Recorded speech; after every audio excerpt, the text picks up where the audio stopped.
What's up, guys? Adam Green, No More News, Friday, late night show, June 26, 2026. We got so much to cover today. Looks like Richard Spencer had a debate with a Muslim over religion on Sneako's show. We can get into that. I noticed there's a Christianity versus paganism, the debate, with two guys I'm not sure on Frojacks.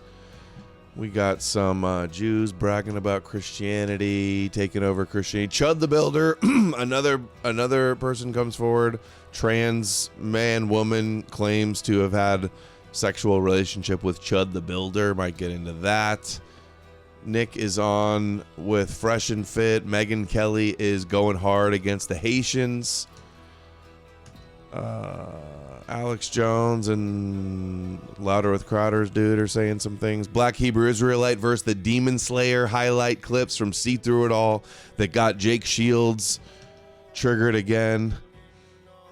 Christian apologist, Zionist Christian apologist David Wood asks who controls the Ortho Bros. Some Tucker shilling George Galloway and showing how much of a communist George Galloway is. Viral video with 10,000 likes from Brother Nathaniel. Hell is heaven for Jews. Ultimately the Antichrist is the Jew. Might watch that. And we'll close out with a Mizrachi clip. Where should we start? Good lineup. So much to cover. Yo, Amalek's here. I'll send you the link, Amalek, in a second once we get going. And I'll get the power chat turned on, powerchat.live/knowmorenews to have your comment read. You know how it goes. Start with Mizrachi Green Pill, and I want to see this the most, I think. JC came, but JC died a Jew. He never started Christianity, like some people think. Christianity started between 70 and 200 years after he died. There's different opinions, but minimum 70 years after he died, which is already 3 generations right there, which means the people who started Christianity. Rabbi's wrong. I don't know where he's getting his information, but if Jesus lived, Paul and James and Peter would have been doing Christian things, categorized as Christians, if he lived right after, which would have been in the 30s. But what I think he's referring to is that Paul never knew Jesus, but still that would have been within like 15, 20, 25 years of Jesus dying. So, rabbis, these Jews always get their Jesus debunking wrong. Between 70 and 200 years after he died. There's different opinions, but minimum 70 years after he died, which is already 3 generations right there, which means the people who started Christianity never even saw his face. That's why I always wonder why they make this hippie face with the hair. Then nobody ever saw how he looks. Hippie. Tovia Singer always jokes that he looks like a Viking, that the white people made him into Vikings. Nobody even know if he existed. Oh, let's go. It could be a bunch of fairy tales. It is. It's Jewish fairy tales, bro. Wow. Usually you hear Jews say like they think that he existed because there's a character in the Talmud. But getting real, most real rabbi here. With the hair.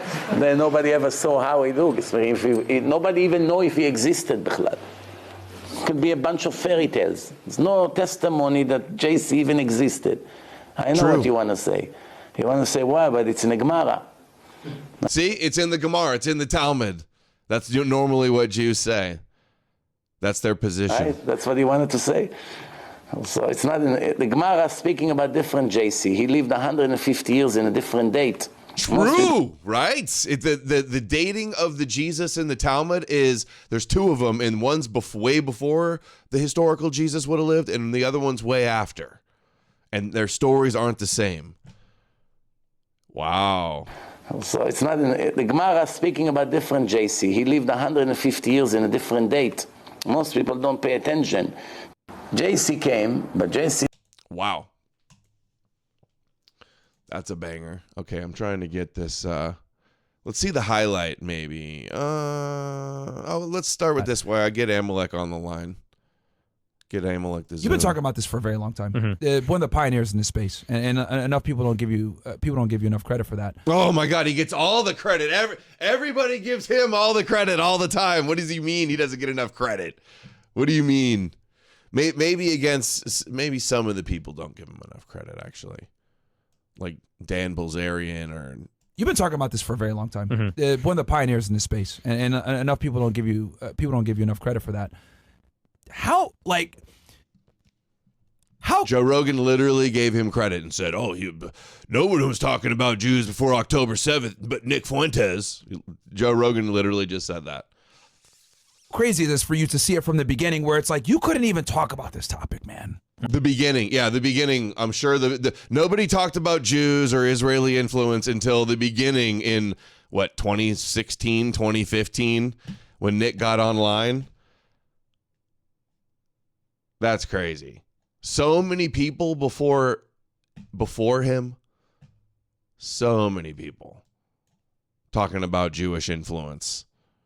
And all these newbies think Nick like was you the couldn't first. even utter Zionism. I don't think I was the first by any means. But everyone thinks Nick was when we started at the same time. It's crazy. Israel or foreign policy at all with this stuff. You would be ostracized, looked at as like ridiculous. You're a terror supporter or you're anti-Semitic. Like how nuts is it to see like Israel being like completely geopolitically isolated, like the way it is now?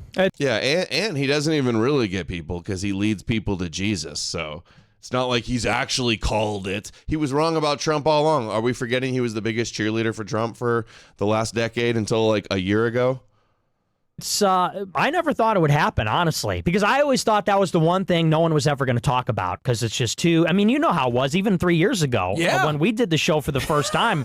You remember? Yeah. Demonetized, articles written on us, like Right Wing Watch, Media Matters, SPLC. They all came after us, right? Like look, Holocaust deniers, etc. Right? So, and that was late in the game. Yeah, that was only 3 years ago. Yeah.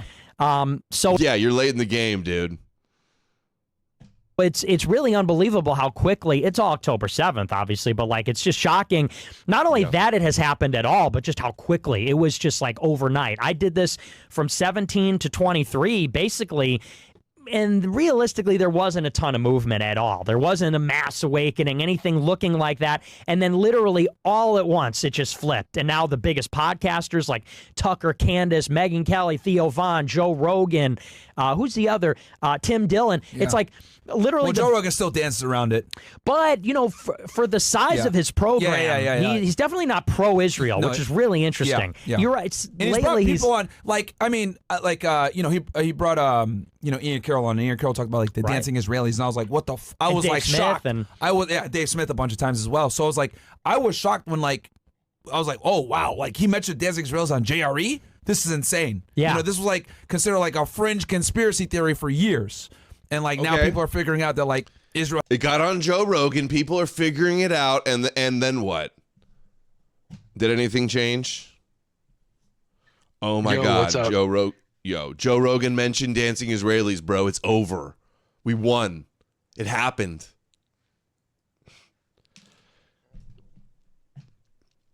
Are you there? Yeah, I'm here. Sorry, can you make it so I can hear the thing? Sure. I had foreknowledge of 9/11, significant evidence to show. You had a good day. So it's wild, dude. And like I said before, you missed the whole. You missed the whole Spencer stream. That thing. We'll just do the mythicism part, but man, that was crazy. Is it near the beginning? I'll have to figure it out exactly the timestamp. Where debanked, etc. It's like vindicated, man. Yeah. I mean, it would feel good, but then it's like I don't know. Sometimes I'm just like, at once it's very satisfying to see people say, oh, he was right all along. On the other hand, I'm not even getting He's still wrong about the Christian question. He was wrong about Trump all along until like right before the election. I guess this works on people that, woke up around COVID and October 7th. But everybody for else, a lot of people, he was the first person that they heard talk about these ideas. For a lot of people, like basically, like he's like reflecting back reality, like their reality to them that's got this. You know what I mean? Also, I was just, Carlin's reacting to this stuff too, and I was just in her chat, and she was talking about how like, oh, he was very young during that time, and there is something to that. I think you and I can both at least like say like, when we were 17 years old, 18 years old, 19 years old. I mean, we didn't have it all figured out either. And there is something to the age thing being an issue with him. So I'm glad that he's getting up to speed. It would just be nice if he got up to speed on the rest of the things and realized what else these people are like, we're right about, Yep. Mm-hmm. Ton of credit. Like, a lot of people now that have come to the scene are like, now they're calling me the fucking shill. Yeah, it's kind of like, crazy when I hear people say that. Yeah. Yeah, brand new people are promoting flat earth and total kooky bullshit and then Jew jacketing us and Nick.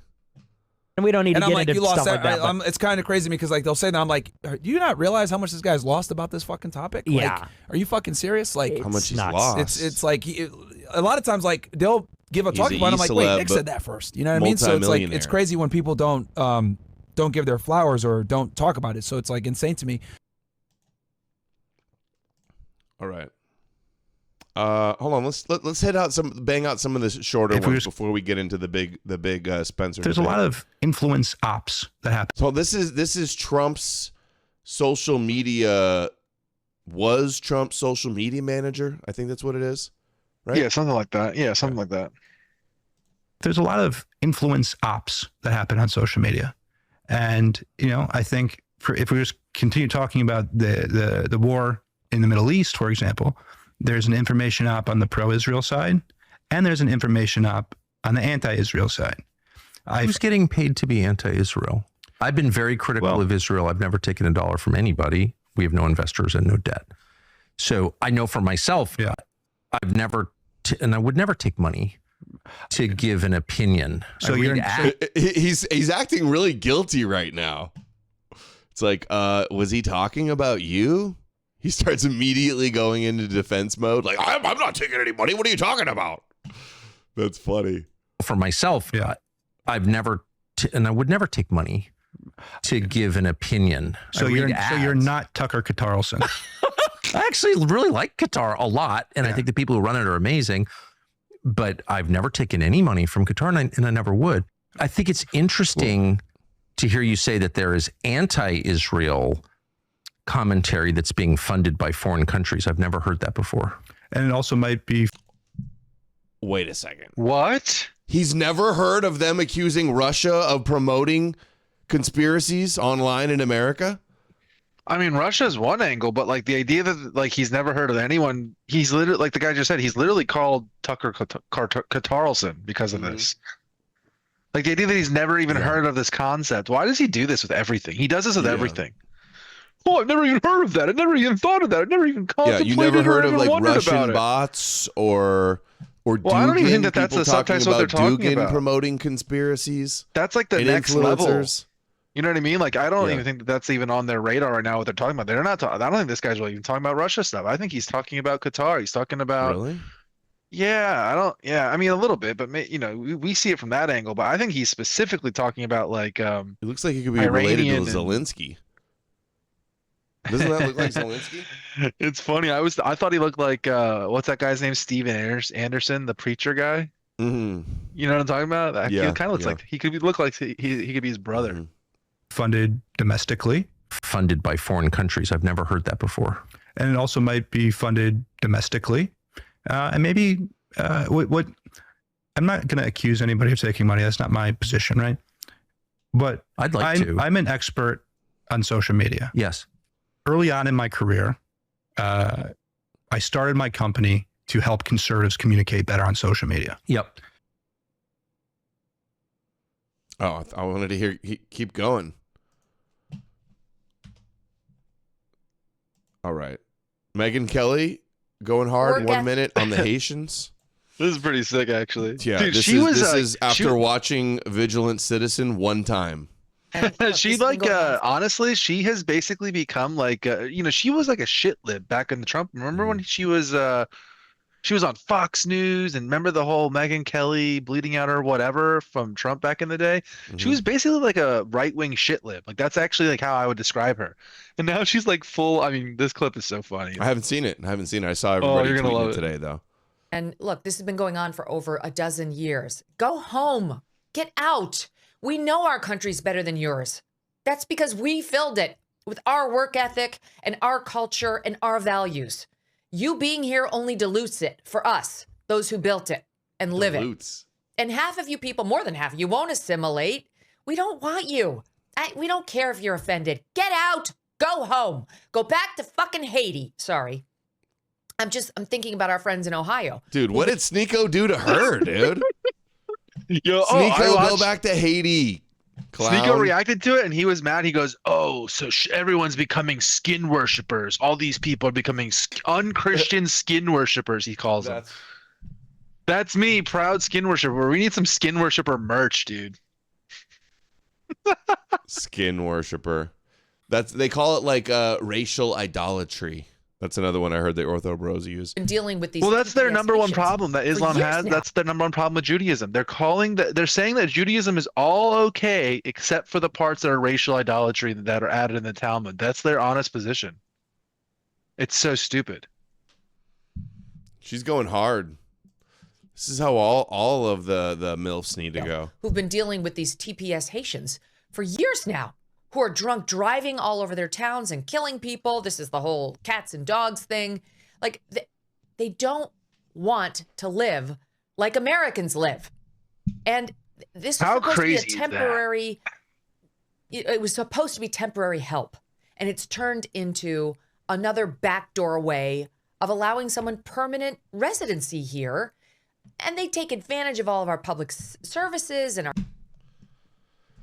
How crazy is that? Captain Dreamer and friends, like they started that, like they're eating cats, they're eating the dogs, like op or whatever back in the, when that was going on. Those guys like started that up. Hold on, Jimmy Dore's in here counter signaling this? What a communist. Oh my God. Oh, of course he does. Of course he is.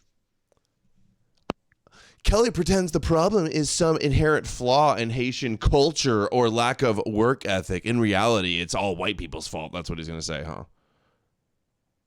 Whoa, dude. Seething wall of text. Okay, I think after seeing that, now let's go to George Galloway and Tucker.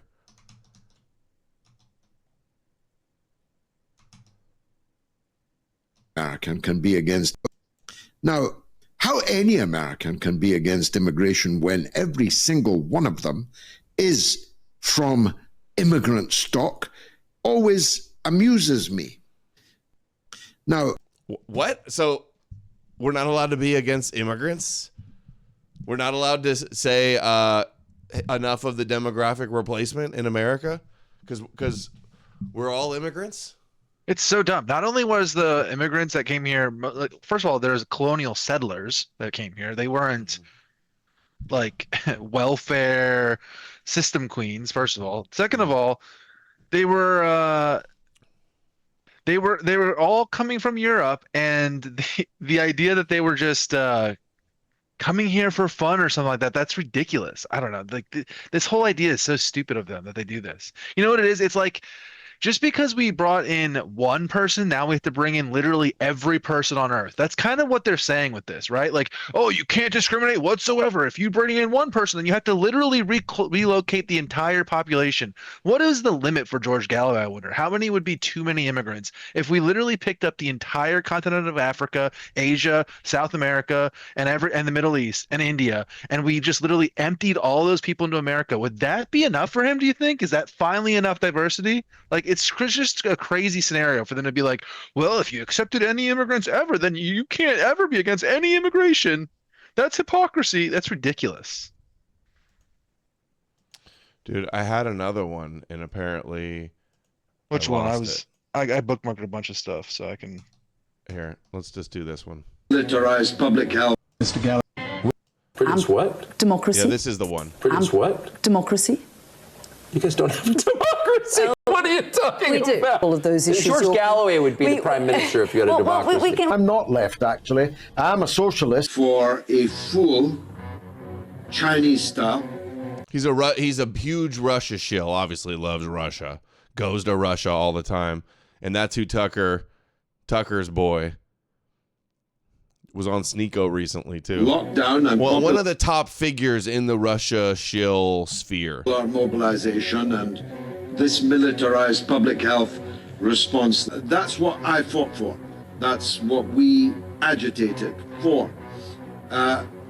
But we didn't get it. Just love George Galloway. I just want to say that. Mr. Galloway, you have a record as long as my arm of justifying autocracy across the world. Tell me if this is from you right here. I did support the Soviet Union. I think the disappearance of the Soviet Union is the biggest catastrophe of my life.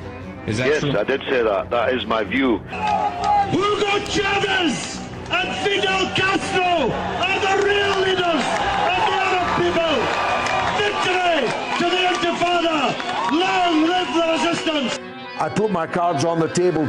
I'm on the side of Russia in this conflict. Not because I work for Russia Today. I have a job at Press TV, which is an Iranian station. Project launched by Ayatollah Khomeini and the Islamic Republic of Iran. But I am standing with them. Hezbollah is not now, nor has it ever been, a terrorist organization. Do you believe Hamas is a terrorist organization? No, I don't. So how would you describe Hamas? It's a national liberation movement. What happened on the 7th of October was... Okay, I think we get the point. He's a big commie. I'm looking for... Oh, hold on. I wonder if they have the clip. I know he was bragging that he was in South Africa working with the communist Jews, apartheid stuff, right? That's what he means, and he means what he says. He's also, I mean, he's been linked to, we got to talk about this more. You know, that LaRouche movement stuff we've talked about? They sponsor a bunch of his stuff, and their Schiller Institute and stuff like that. Then he's spoken at events that they've been hosting, and that whole like crowd, and like basically their whole, a good summary of them. It's a little bit of a haphazard movement, I would say, but a good way to describe like what they constantly do tactically is that they'll go in, they're like far left Marxists, and what they try to do is like subvert the far right using conspiracies and like weak anti-Semitism that you would call what they say, oh, they're just Polish people, they're basing this on white supremacy. Europeans, it's settler colonialism, it's Judaism, it's Zionism, it's the British not monarchy. And blaming it on the British monarchy specifically, that all comes from like the LaRouche movement itself, and like that is that is the flavor of anti-Semitism that is back through the Russian network, the Christian Muslim kosher opposition to the Jews and Judaism in Israel. I got to do a thread on the LaRouche movement more, because Nick was talking about this the other day. I saw a clip going around where he was talking about all the Gray Zone and Ryan Grimm and all that whole crowd. And Judge Napolitano, Scott Ritter, this new Kirkconnell guy. They're all linked to the LaRouche Galloway. movement. Jimmy Dore has had like 20 or 30 different members of the LaRouche movement on his show at some point or another. So I don't, and he doesn't know anything about it either. He's kind of like a useful idiot, I think, to them. But this is like a sort of like political movement or political party, or maybe even you could call it a secret society in some way, maybe even a cult in some way. And they are doing, like, they are trying to basically like neutralize anti-Semitism this way, and they are Russian backed. Yeah, you can see he's always going to Russia. He doesn't make boastful promises that he can't carry out. George Galloway, who I've admired, I didn't even know how much we agreed on. We have declared Bradford and Israel. Sneeko said recently too that he agrees with him and he's a socialist or a communist or something, right? I bet you I could find that clip if I search Sneeko Galloway. Free zone. I mean, he basically is. We don't want any Israeli goods. We don't want any Israeli services. We don't want any Israeli academics coming to the university or the college. We don't even want any Israeli tourists. I have never been in favor of liberalism and free speech. I'm not in favor of free speech. I deny you the right to freely speak. I don't believe people have the right to slander other people's religions. what was that? Hold on. Did you hear that? Hold on. Don't believe people have the right to slander other people's religions. So hold on. Excuse me. What religions am I not allowed to criticize? Exactly. I mean, this is like communistic Noahide laws. Yeah. There was like it's so interesting. There was a part of Marxism that had this type of idea, like Christian communism and Christian Marxism. And there was like Islamic counterparts to it, where they did have basically all the parts of traditional communism that you would think, right? But what they did is they protected the religion as like almost like communism that protects religion was sort of their idea, and that the religious people would like move freely towards the truth if that was the case. It was a popular form of communism. Well, there he is. Same guy calling me a socialist. Sneeko made me. It is what it is. Sounds familiar. Sounds just like what... Hold on. I thought that was him saying he's a socialist. In so-called cartoons. I don't believe in that kind of freedom of speech, you see. I hope that if you ever leave exile, and I hope it's sooner rather than later, you will come to the United States and stay in my house. You are always welcome. People will be cheering you all over the world, especially in Kashmir, especially in Palestine, especially in Gaza. They'll say the people of Rochdale stood up for us by electing me as your member of parliament on the 29th. Wassalamu alaikum. Thank you very much for doing this, and God. So he got elected in some like Muslim city in Ireland. Is that what it was? It's been an honor. Thank you.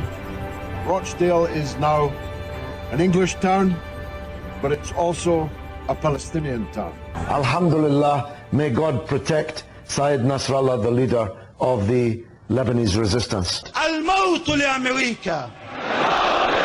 Just love George Galloway. I just want to say that. Okay, Tucker lying about what he said about Charlie Kirk. Let's see this. What was did not say? You were on a podcast yesterday. You said you think Israel killed Charlie Kirk. I did not say that. What was? I did not say that. Okay, what was the clip then? I said, I've never said that. Charlie Kirk was murdered. Yeah. And he was not murdered for his opinions on transgenderism, obviously. So he wasn't killed by whatever the guy's name was, Tyler Shooks or whatever. What is it, Crooks? He was, I believe, and most people who knew him well, as I did, and was friends with him as I was, believe he was most likely murdered for his evolving views on Israel. I've never said that. Okay. Wow. Clearly what he's saying is that Israel killed him, and now he's denying it. Dude, what a flip-flopper. What do you call that? He's for his evolving views on Israel. He's absolutely. I've never said that. 100%. He did the same thing about Trump, calling Trump the Antichrist too. Yeah, I was thinking what else it was. Yep, that was exactly it. Mm-hmm. Tyler. Oh, I said Tyler Crooks. Tyler Robinson. Crooks was the other guy. Okay. I know a lot of people, including in the Trump administration, who think that. However, there's no proof of that. He was, I believe. But there's no proof. Well, of course, but there's no proof of it. And most people who knew him well, as I did, and was friends with him as I was, believe he was most likely murdered for his evolving. Dude. Tucker sucks. Who do you think controls the Ortho Bros? Yeah, I don't know about that. Okay, 1 minute. Jones and this Louder with Crowder dude. Mark Levin, I've got a one-way ticket to Israel for you. It seems that your interests are best served there. Maybe you should check it out. I'm tired of people like Mark Levin, and I'm tired of people like Ben Shapiro, and I'm tired of people that just... Oh, yeah, we were tired of them 10 years ago when you guys were counter-signaling us and taking their side. Constantly shill for Israel. There's a difference between shilling for Israel and dealing with the facts, dealing with evidence on both sides, no matter which side you come down on. They don't seem to do that. They just seem to push for more. And Lindsey Graham, by the way, at the same time with that, talking about a deal and saying like, oh, it'd be interesting for me to see that deal. Congress obviously has to approve anything. It's like, who cares about you, Lindsey? I've never met in nature a Lindsey Graham fan, anybody that actually likes that guy. I'm ready for us to just go, yeah, these people don't matter anymore. We don't listen to these people anymore. They're not a part of our movement anymore, because you wouldn't be calling for a ground invasion in Iran if you're only thinking about America's interest. And Gerald, if you're putting Israel's interest in there, then okay, I see. The fact that even the normie MAGA people, though, are having this position does say something. You are, but there's a country like Megyn Kelly and this and even Tucker, although he sucks and he gets so much wrong, he is getting some important things right. For that, it says something, but like, what's sure the ultimate? Like, where's it all ultimately going to go? Oh yeah, there was a You know clip what I mean? of Nick talking about Tucker, calling him not a real Christian. I wanted to see that too. Here it is, and I picked up on this too. Tucker said something in the interview I watched the other day where it was like critical of the Old Testament or something, right? Yeah, and he also says this thing where he says, "Oh, the Book of Esther, the only one that doesn't mention God. That's very strange. That's very weird, isn't it?" Which is like, oh, that's not what I remember. Well, no. I'm saying the part that you said, that clip. He said he had a hard time with the Old Testament or something. Yes. He said that before. Yeah. He said the Old Testament thing, but I'm talking about that too. But he's even mentioned the classic critique that Esther has no God in it. Which is also I do remember that. I did remember that was him, but I heard that recently. Okay, let's hear Nick. Purity testing. Tucker's Christianity. Worst thing about Tucker is how hard he tries to cosplay as a Christian. So obviously fake. Yeah, especially when he's like dissing the Old Testament.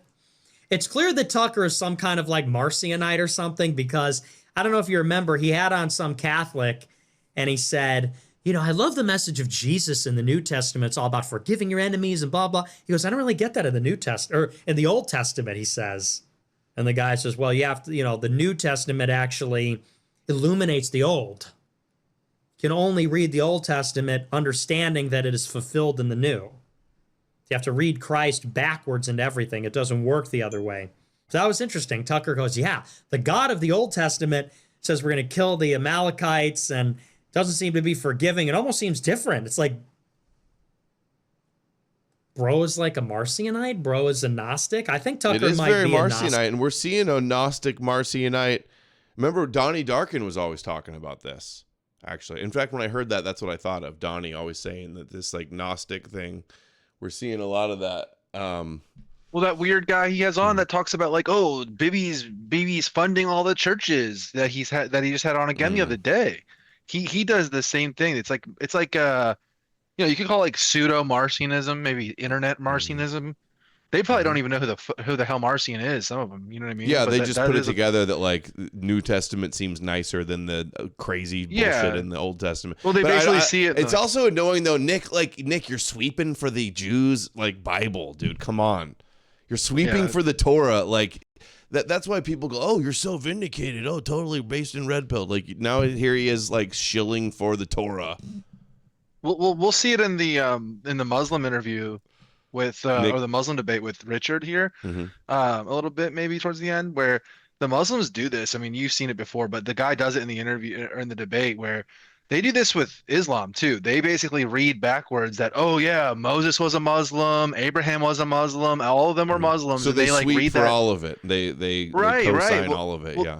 Yeah. So they do the same thing that he's doing here, where he's saying like the only way to understand the Old Testament is to read Jesus backwards into it. Well, that's anachronistic. Like no one that was writing the Old Testament was thinking of Jesus at the time. Like that's and ridiculous. All the things that purportedly happened in the Old Testament and that God said still happened, right? Whether you say, oh, that was wrong and it was symbolic and really the circumcising hearts now, not penises anymore. Yeah, but how many penises were chopped? In that time, it still happened. Doesn't make it any less of a foreskin demon. Right? Well, the Old Testament is like, the Old Testament is like extremely easy to critique as far as like every book and every part of the text has there's extreme critical problems with it as far as like its timing goes. It's like, I mean, we go over all the time here, the book of Daniel, things like that. So when they do this and they pretend that it's all real and like their interpretation is real, it leaves all of that like easy to debunk, showing that it's not real, like stuff to the side because they're like affirming it. Yep, that's the problem. They affirm the whole thing. He's Torah. He's an agent of the Torah. He might be a Christian Gnostic. Someone say Meister Eckhart. Rocky gets sent $20. Worst thing about Tucker is how hard he tries to cosplay as a Christian. All right. He might be a heretic. which is true. He is saying Marcionite stuff, and that is like a growing popular thing a little bit online. But not just that, it's important to understand that him and his brother are getting tons of this stuff from like TikTok and Rumble and Instagram, and Marcionism over there is just like popping off. You can literally, there's like unlimited videos. And did you know that like Jesus isn't Yahweh actually, and the original Christians were not blah blah blah blah blah. Yeah, this lost Christian book, the true Jesus. Yeah, there's a million. They edited their Bible to remove the Book of Enoch and other like they're all doing that stuff. So it wouldn't surprise me if he's picking up on that. Yeah, different Jesus grifts. Look at this. Case closed on Christianity. This Jewish account says, yes, I love it that Christianity made Goyim kill their own gods and worship a dead Jew on a stick and mentally enslave themselves to the superior Jewish spiritual aura. That's the Jews dunking on you moron Christians. How much more can you take? That account follows me and replies to me like stuff like that all the time, and I just let it go because it's so funny. But it's so Fed posty sometimes that it gets put in the report in like the spam section. But yeah, they're it's so always bad I can't even tell if it's like one of our guys to like pretending to be Jewish. It's one of them. No. I've looked at the account that it is really a Jew, and they understand kind of what's going on. But what's funny is they're like, even if you understand what Christianity is and you have the views that that we have, they're like, you still have to pay atonement for what your ancestors did by stealing our religion, stealing our book, and being heretical about it. And that's all things. It is real. Okay, it's real as fuck.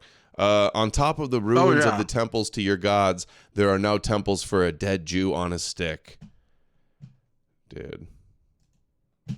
How much more are these Christians going to take it? All right, let's do the debate.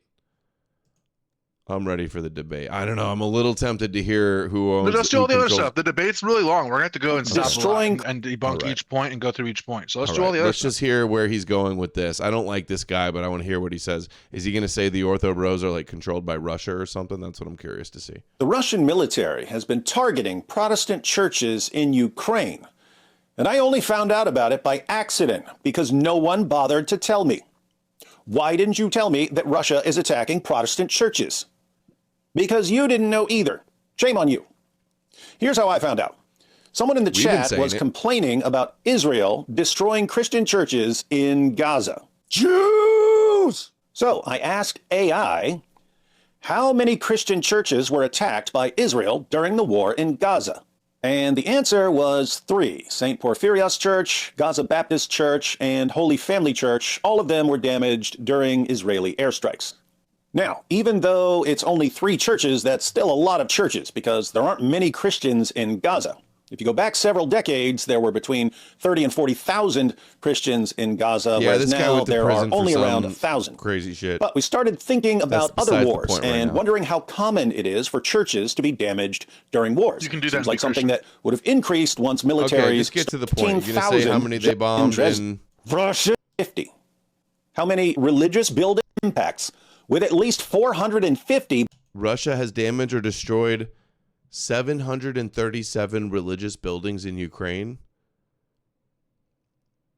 Christian churches, 596 Christian churches. Baptist, Orthodox, Protestant, and Catholic. Wow. Baptist churches damaged or destroyed. But that's from International Christian Concern. How many? The data for that's bullshit. Like, I don't think the data for this is really good, and also, like, only 2 to 3% of the population of Ukraine is Protestant or Baptist or any form of this. What is he talking about? Well, it said it was. He's making a Protestant I know. because he's. I know. Dude, this guy has the Ark of the Covenant on his thing. So fucking. I get it, but he's doing it out of like, oh, they're doing it to the Protestant churches, and then he's like using the number for all the churches that have been bombed. You know what I'm saying? Yeah. Like, so it's not. They're not bombing the Protestant. It's not like the Russians are getting in their planes and being like, okay, well, we have the coordinates. We're going to bomb the Protestant churches and get those Baptists. Like, that's not what's happening whatsoever. Yeah. Or destroyed, at least 450 Protestant between church and state to support Russian foreign policy. For example, the church has framed Russia's military... He's been beefing with Dyer, so he's calling out Dyer's a Russian agent, basically. ...actions he pretty much is. as a holy mission a lot of to those guys defend are. Orthodox civilization, ideology, and expansion. The Russian Orthodox Church has actively hosted assemblies, such as the World Russian People's Council, that articulate expansionist and traditionalist nationalist ideologies. Being the propaganda wing of the Russian government has its privileges, just ask Patriarch Kirill here. He's the highest-ranking leader of the Russian Orthodox Church. This is funny how he's doing all his research with AI. Screenshots of a Google AI overview. Net worth is estimated to be somewhere between $4 and $8 billion. No. Although I've seen the leader of their church is worth $4 to $8 billion. Are you kidding me? Hell yeah, dude. So much for like taking care of the poor. It's worth $4 billion. Wow. That's crazy. Dude, that makes sense. I don't know. Like, that makes sense, you know, as far as like how the churches have always historically operated. They were the largest money holders and landowners in parts of Europe for the basically most of the history of the church. You know what I mean? Like, is Mr. Communist Socialist gonna call out the religious leader in Russia being worth $4 billion? Is that very Christian of Russia to have their leader be worth $4 billion? Well, it's crazy because it's like all like it's basic that they get the tithes, right? They get their money in, and then they like operate like a business. They invest it and do all sorts of stuff, and that's how they've always operated. All the churches have always operated like that. You know, Paul himself is even talking in the what you could call economic language. You know what I mean? Yeah. Than higher estimates. What does this have to do with Protestants? Well, if in the minds of many Russians, the church does the bidding of the government, wouldn't they think that Protestant churches are doing the bidding of other nations? Yeah, they think you're doing the bidding of Satan, dude, obviously. Tactics. Oh, Dyer, what did they able say to see it, to bring their orthodoxy into question by identifying them with America as degenerate, while directing his followers towards the Russian Orthodox Church degenerate and satanic. Russia. Now, I suspect that most of the Orthobros don't realize that Putin is pulling their puppet strings. And even if you explain it to them, they still won't be able to see it. Cult tactics keep people from realizing they're in a cult. But bro, you are in a Jewish cult. Get real. Some of the leaders obviously know what's going on here. So let me go ahead and ask. Hey, Jay Dyer. Or should I say, Comrade Jayevich Svidrigailov Dyerovsky. Just because your barely literate army of orthodrones fell for these low-level manipulation tactics? And your tag bullshit? Did you really think I wouldn't spot this obvious Russian psyop? Bro, we've been calling him a Russia shill and a Russian agent for years. Everybody's been calling him KGB and shit. You think I'd find it? I asked Google, and Google says that the Russians are rich and they don't like Protestants, and you don't like Protestants, and you're a Russia shill. Yeah, nobody did research until I asked Google AI about all this. What an idiot, dude. Ortho drones. Yeah, I like that term, ortho drones. Ortho bros is the actual term. E-Crusader ortho bros. Get the terminology right, bro. Took me like 5 seconds. See you at DebateCon. It took me like 5 seconds. Dude, guys, I Googled it. I got the Google overview. It took me 5 seconds. Jay Dyer is a Russia shill. Yeah.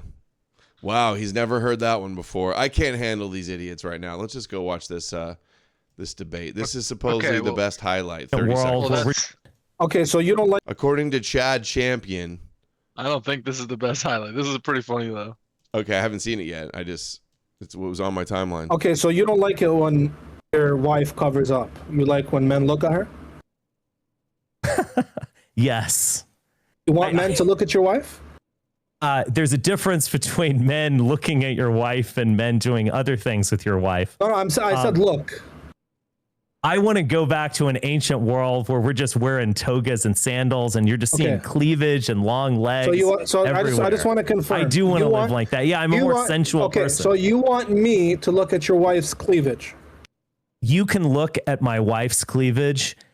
Okay, so you don't like it when... That's so good. You can go to 4830 on the video, and that's where basically the relevant part for this starts for us. Cool, thanks. 48. I kind of want to watch the very beginning though. Yeah, you can do that too. It's good to finally meet you guys. I've been wanting to collab with the both of you separately for quite a while. Richard, I'm sure you saw the DMs. I DM'd you 2024 and 2025. Yeah, sorry, I'm kind of bad with emails and DMs. It was nothing personal. That's crazy. So you emailed him twice. Oh, no issue. Dude, And then I saw you made a tweet about the. That is so fun. It really is true. He is bad at that type of stuff. Yeah, I was just gonna say, Sneako's red pill on the Richard being impossible to get a hold of fucking question. That's actually crazy. Yeah, Dude, wait. Did Sneako somehow become based in the last 5? Wait. Yeah. Hold on. Let me pause. Wait. Maybe Sneako is smart, guys. Maybe he's actually a genius. He figured it out. That's so funny. It is very true. Me and Embolic joke about this actually, about how Spencer is like, a little difficult to get a hold of. He's not. Well, it's not that, but it's just like, not very up. He's not very OCD about checking and replying to everything in his DMs and stuff like that. The anti-Zionism thing, conflating it with like the leftist idea that anti-Zionism is separate from being anti-Judaism, and we could have that discussion. I know Orthodox Muslim, I've been wanting to speak to you for a while. They are very happy that you're here. They've been saying that we should have collabed for a long time, and so the pretext for this conversation, discussion / debate or whatever is that I did want to speak to you both individually, and it seems like as soon as I texted Orthodox Muslim, he's like, feed me all of them. I want to debate. I want to immediately. So, yeah. So there's a couple of things to discuss. I think there's just a couple separate ideas. So maybe we could lay out some of the topics of discussion for today. Richard, how about we start with where you think there's a point of contention? Well, I've noticed among leftists that they want to de-Judify Zionism, basically. They either want to say that it is an episode in European colonialism, or they want to say that it's the aircraft carrier of the U.S. empire, basically. Washington just benefits from Israel because we use it to attack enemies and steal oil or whatever.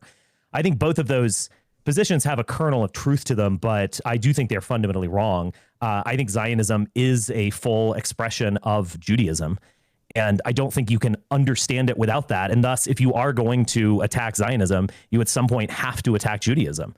And the left is totally unwilling to do that. No, I probably lumped you in there with like Ilhan Omar or whatever. Hold on.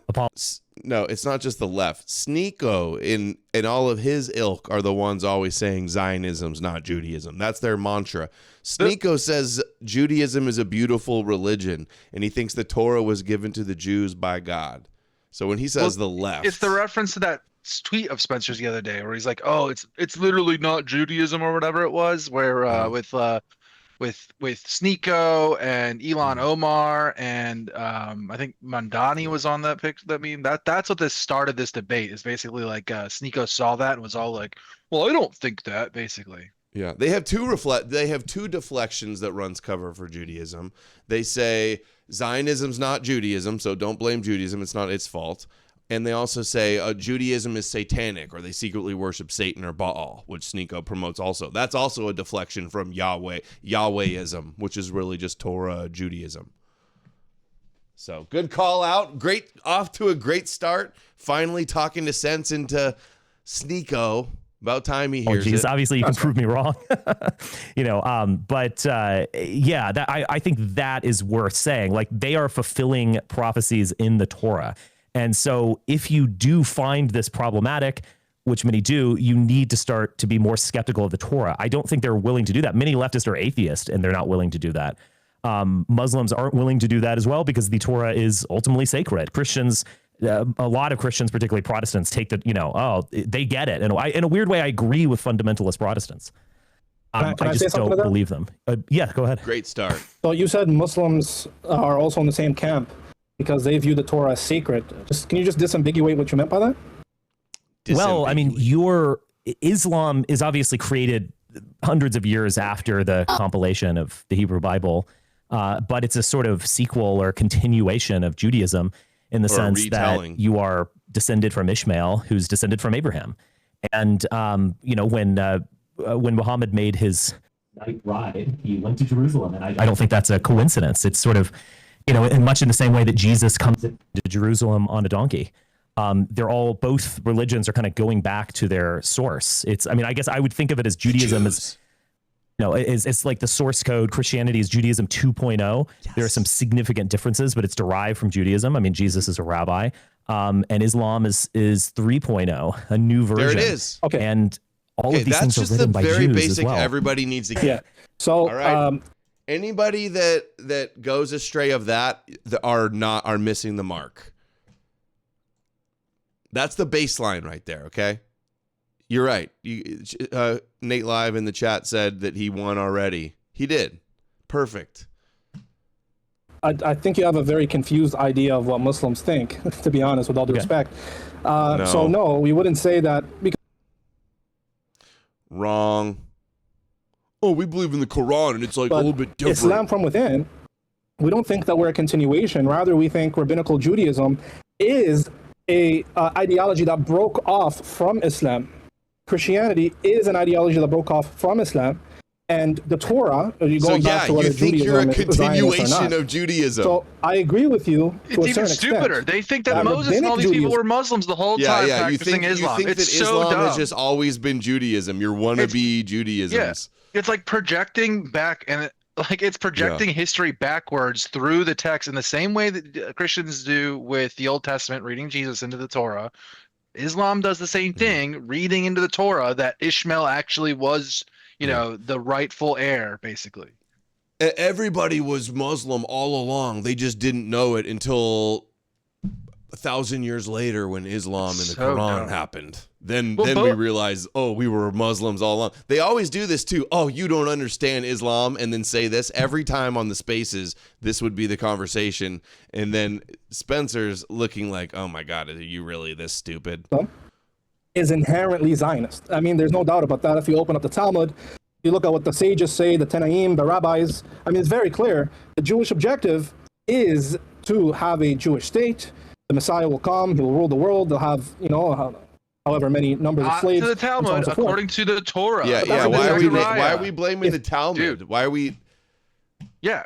According to Zechariah. You just proved Spencer's point. You won't criticize the Torah. That's why you're focusing on the Talmud. All of that is from the Torah. Yeah. It's from Isaiah. It's from Zechariah. It's from Psalms. It's from all these. That's where this is from. They didn't just pull that out of their ass. And the original intention for those verses, for those prophecies, were not that it was reflecting Islam, or predicting Islam. You idiot. Yeah. A 7th century Arab religion. Like, oh yeah, definitely. Totally. That's who they were definitely writing it for. The authors were totally doing that for sure. Torah within an Islamic lens, I would say it's not Zionist. Oh, an angel gave it to Muhammad? Yeah, okay. Sure. Uh-oh. What is going on here? What? I could draw on this? What the hell? Sick. Yeah. Is that because it's kick?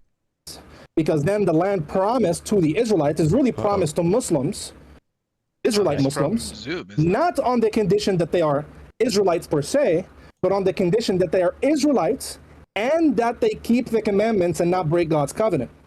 So if you keep God's covenant, God will give you the land and you are worthy to have the land if you're loyal to God.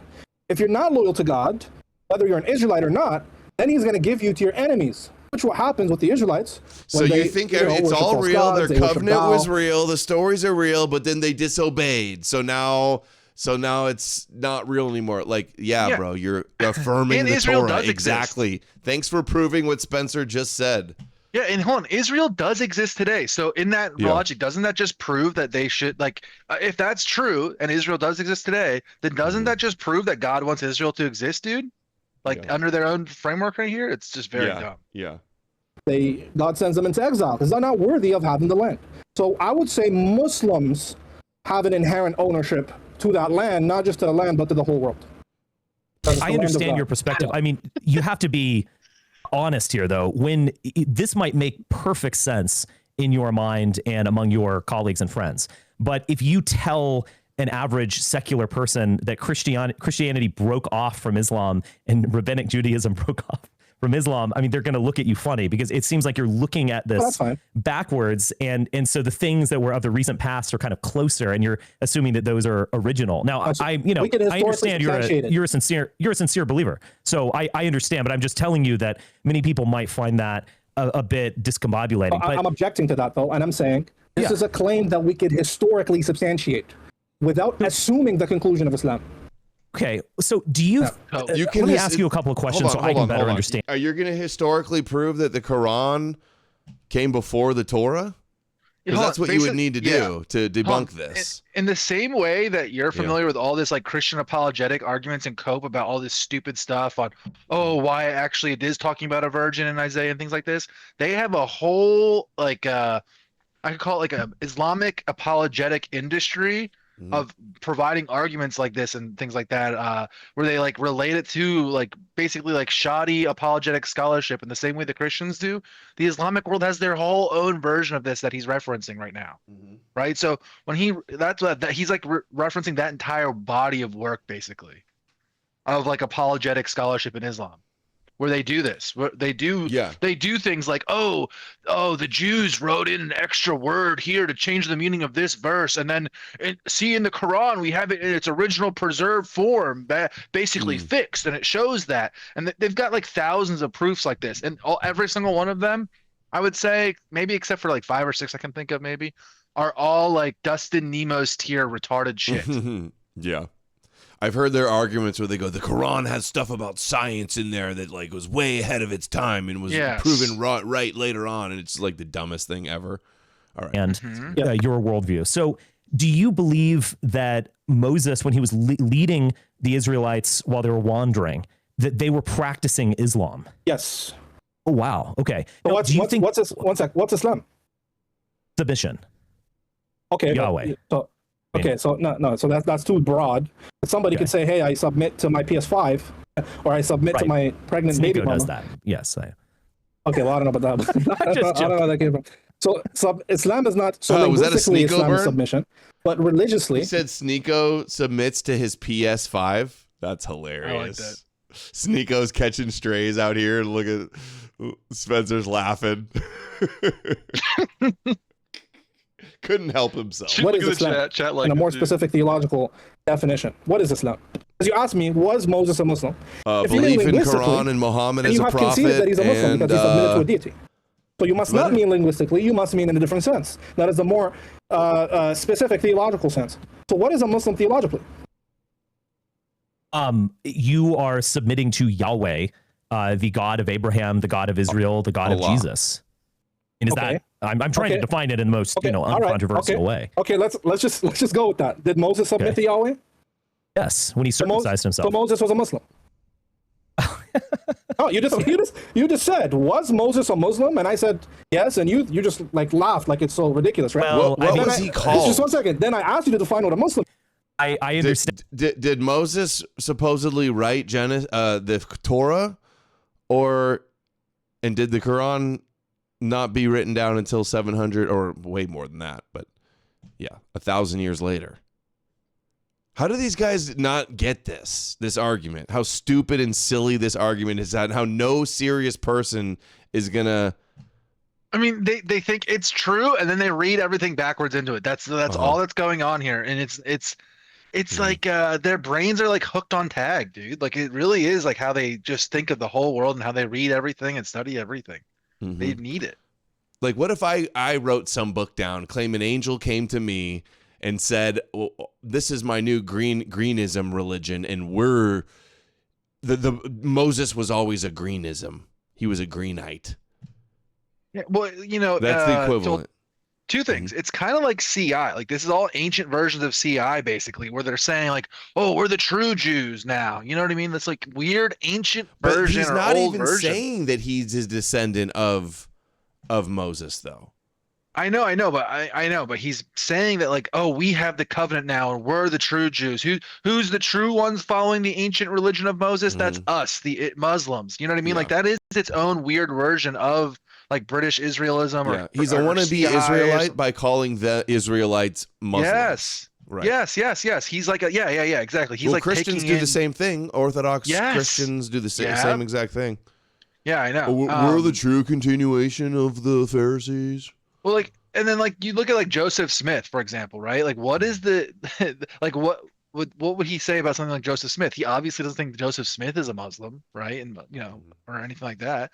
But Joseph Smith has these same type of things that they're all using and saying. Yeah, Joseph Smith comes along and goes, "Oh, all the church fathers, they were all Mormons." That's exactly. Yeah. Yeah, it's ridiculous. It's like, it's anachronistic and already epic fail. And where you're coming from, I really do, but you have to put yourself in the shoes of a secular Westerner. They're going to think that you're playing word games with this. I mean, Islam did not exist until the 7th century. Prove it. And when the Quran was not constructed until the 7th century. Well, Islam is not contingent on the Quran. You've misunderstood what Islam is. Well, Islam is not contingent on the Quran. That's why we say the Quran is the final revelation of Islam. If the Quran is the final revelation of Islam, then Islam can't possibly be contingent on the Quran. So if you're telling me, oh, well, you have to look at it from how the Western sees it, or the foreigner, or the secular. So what, before the Quran, Islam was based on the Torah in Christianity? Yeah, exactly. That's why we call you Judaism 3.0. This is why I don't even want to bother debating Muslims, because this is what they do. If they can't even admit to this, why even go any further? They lose the debate on this point from out the gates. You say Seriously. that wait until you see what he says about historical Jesus. I think that you or I could smash this guy into a billion pieces and make him rage quit, dude. He doesn't know shit. This is not something they're familiar with. They're not Muslims, right? Obviously, they're not just going to accept at face value. The question should be can I, as a Muslim, historically and theologically substantiate my claim without begging the question, without circular reasoning, without assuming my conclusion? I say yes without a shadow of a doubt. Jesus was a Muslim. Moses was a Muslim. Abraham was a Muslim. They're all Muslims. And Christianity and Judaism are heretical sects that are condemned by God. Do you think that Jesus was the Messiah foretold in... Christians do the same thing too. They go, Judaism comes after Christianity. Christians are the real Israelite religion, and the real Judaism and modern rabbinical Judaism is heretical and a break off from true Christianity Judaism. They do the same exact thing. It's so dumb. Yeah. And it's so cucked. It's just like wanting to be Jews and have the Jew thing so bad. Well, it's also it's absolutely it's crazy that it's in the context of the question here that where Richard's basically saying, Islam is part of Abrahamism. It's part of the same tradition. It's part of Judaism. Mm-hmm. And his reaction is, no, it's not. It is. But then he goes and proves directly the point that was being made by saying, actually, all those things that you're calling Judaism, that was actually Islam, and that was us. Therefore, proving the entire point of what we're saying. And Christians do the same thing. Zechariah and other, parts of the Hebrew Bible, that he was from the house of David, that he is the anointed one. Do you believe that, or do you? Yes. So I think Jesus is the Messiah. Okay. Now, whether Jesus, according to what we find in Christian literature and our biographical material that exists, such as Matthew, Mark, Luke, and John in the Gospels, Jesus doesn't quite fulfill what the Old Testament says the Messiah will fulfill. So the only reason there's some fulfillment. Okay, number one, they're not biographical; it's mythological. And he just said, he said he thinks Jesus is the Messiah, but then now he's saying he didn't fulfill the Old Testament prophecies of the Messiah. What are we doing here? It's a stupid view, but this is how he is accurately articulating the Islamic view. They basically have this really weird view where essentially they say Jesus is the Messiah over and over and over again in their Quran, but they have this view where the gospel, not because of anything the Gospels say, essentially. They essentially accuse Paul in the Gospels of corrupting the true story of Jesus is the shortest way I could explain it. We should do a Quran read. But it's actually not that bad. Vague to be. The fact that he's already saying yes, I believe somebody is the Messiah, to believe in the Messiah. So is that the Muslim Messiah according to him? It's not the Jewish Messiah. That's funny. Yeah. You want the Messiah from the Torah prophecies to rule the world. All right, you're Jewish. You're a rabbi basically. Specific fulfillments, for example, Matthew says Jesus came riding on a donkey into Jerusalem. Right. This was to fulfill what Zechariah says, behold, Jerusalem, your king comes lowly riding on a donkey. Now, besides the fact that Matthew misinterprets Zechariah and has Jesus ride 2 donkeys, however the hell he did that, I would say that a man riding a donkey in Jerusalem is not enough to substantiate he's the Messiah. The Messiah is not supposed to just ride donkeys. I could ride a donkey. You could ride a donkey. He's supposed to be a king who will restore Israel. So that's why I only believe Jesus is the Messiah. This is because so the Prophet stupid, Muhammad tells me he's the Messiah. Jesus didn't really ride in on a donkey, but that's not fulfilling prophecy because anybody could do it. They made up the triumphal entry all based. It's not just riding in on the donkey in Zechariah 9:9 that's there. It's Hosanna. Hosanna is a prophecy when they say that, Hosanna, and them having the palm branches, and there's another Old Testament verse reference there as well. It's all fake. He's acting like Jesus is real and really rode in on a donkey, but that doesn't mean anything because anybody could do it. There's nothing in the Gospels that would convince me Jesus is the Messiah. Fascinating. So is Muhammad the Messiah? No. No, Muhammad is not the Messiah. So if we just want to break that down a little bit. Okay. Messiah in the Hebrew Bible linguistically just means anointed one. As a matter of fact, the awaited Messiah that the Jews are waiting for is never called Messiah in the Hebrew Bible. He's called a branch. He's called the seed of Jesse. He's called Prince David. He's never called Messiah. But other peoples are called Messiahs. The priests are called Messiah. Cyrus is called the Messiah. David is called God's Messiah. He's right about this. So if you mean, is the Prophet Muhammad anointed? Is he anointed, chosen by God? I would say linguistically, yes. Is he the Messiah, the awaited eschatological figure? I'd say no, that's Jesus. Okay. So in that... But I thought you just said Jesus was an I wish I knew Richard Messiah. was doing this. I would have I said this to him before. there's nothing in the Gospels that would convince me, as somebody just reading the Gospels, not contingent on the Quran, that Jesus fulfills messianic prophecy and profile. Oh, I see. But I believe he's a Messiah because the Quran says he is. Hold on, pause. Because I have demonstrated and established that the Quran is revelation from God. Islam is that they believe that he doesn't any prophecy in the Old Testament that Jesus didn't fulfill. Okay. To the Muslims, they believe he's going to fulfill when he comes back. So they take so basically you have the first coming of Jesus and they say, oh, he may or may not have fulfilled any of those prophecies, okay, in his first coming, but he's still the Messiah. And on his second coming, that's when he will fulfill all the rest of them, basically. So so in the Muslim brain, anything that they could point to, like the donkey, oh, he didn't fully perform that prophecy, or any of the midrashic prophecies that we're familiar with, any of them that they can point to like that, and they can say, oh, look, he didn't actually fulfill that. They claim that he will then fulfill that basically in the second coming. So they like push it back, if that makes sense. That's why they're able to do this. Yes, yeah. Hey, how do all the CI Christians out there, all the wannabe Israelite white guys out there, this is how you look to us. You look just like this guy. You look like the black Hebrew Israelites, a bunch of wannabe Jews on the level of these guys. And that's also in the Hadiths mostly that I'm talking about. Just so everyone knows, I'm not like citing the Quran mostly. It only hints at that this is in the Quran, but the Hadiths go into this in depth. That basically, like all of the Jesus prophecies that were not yet fulfilled will be fulfilled on his second coming. So that's how they view it. So, and they think that the Gospels were basically corrupted. It's true, therefore its content is true. Therefore, if it says Jesus is the Messiah, then Jesus must be the Messiah.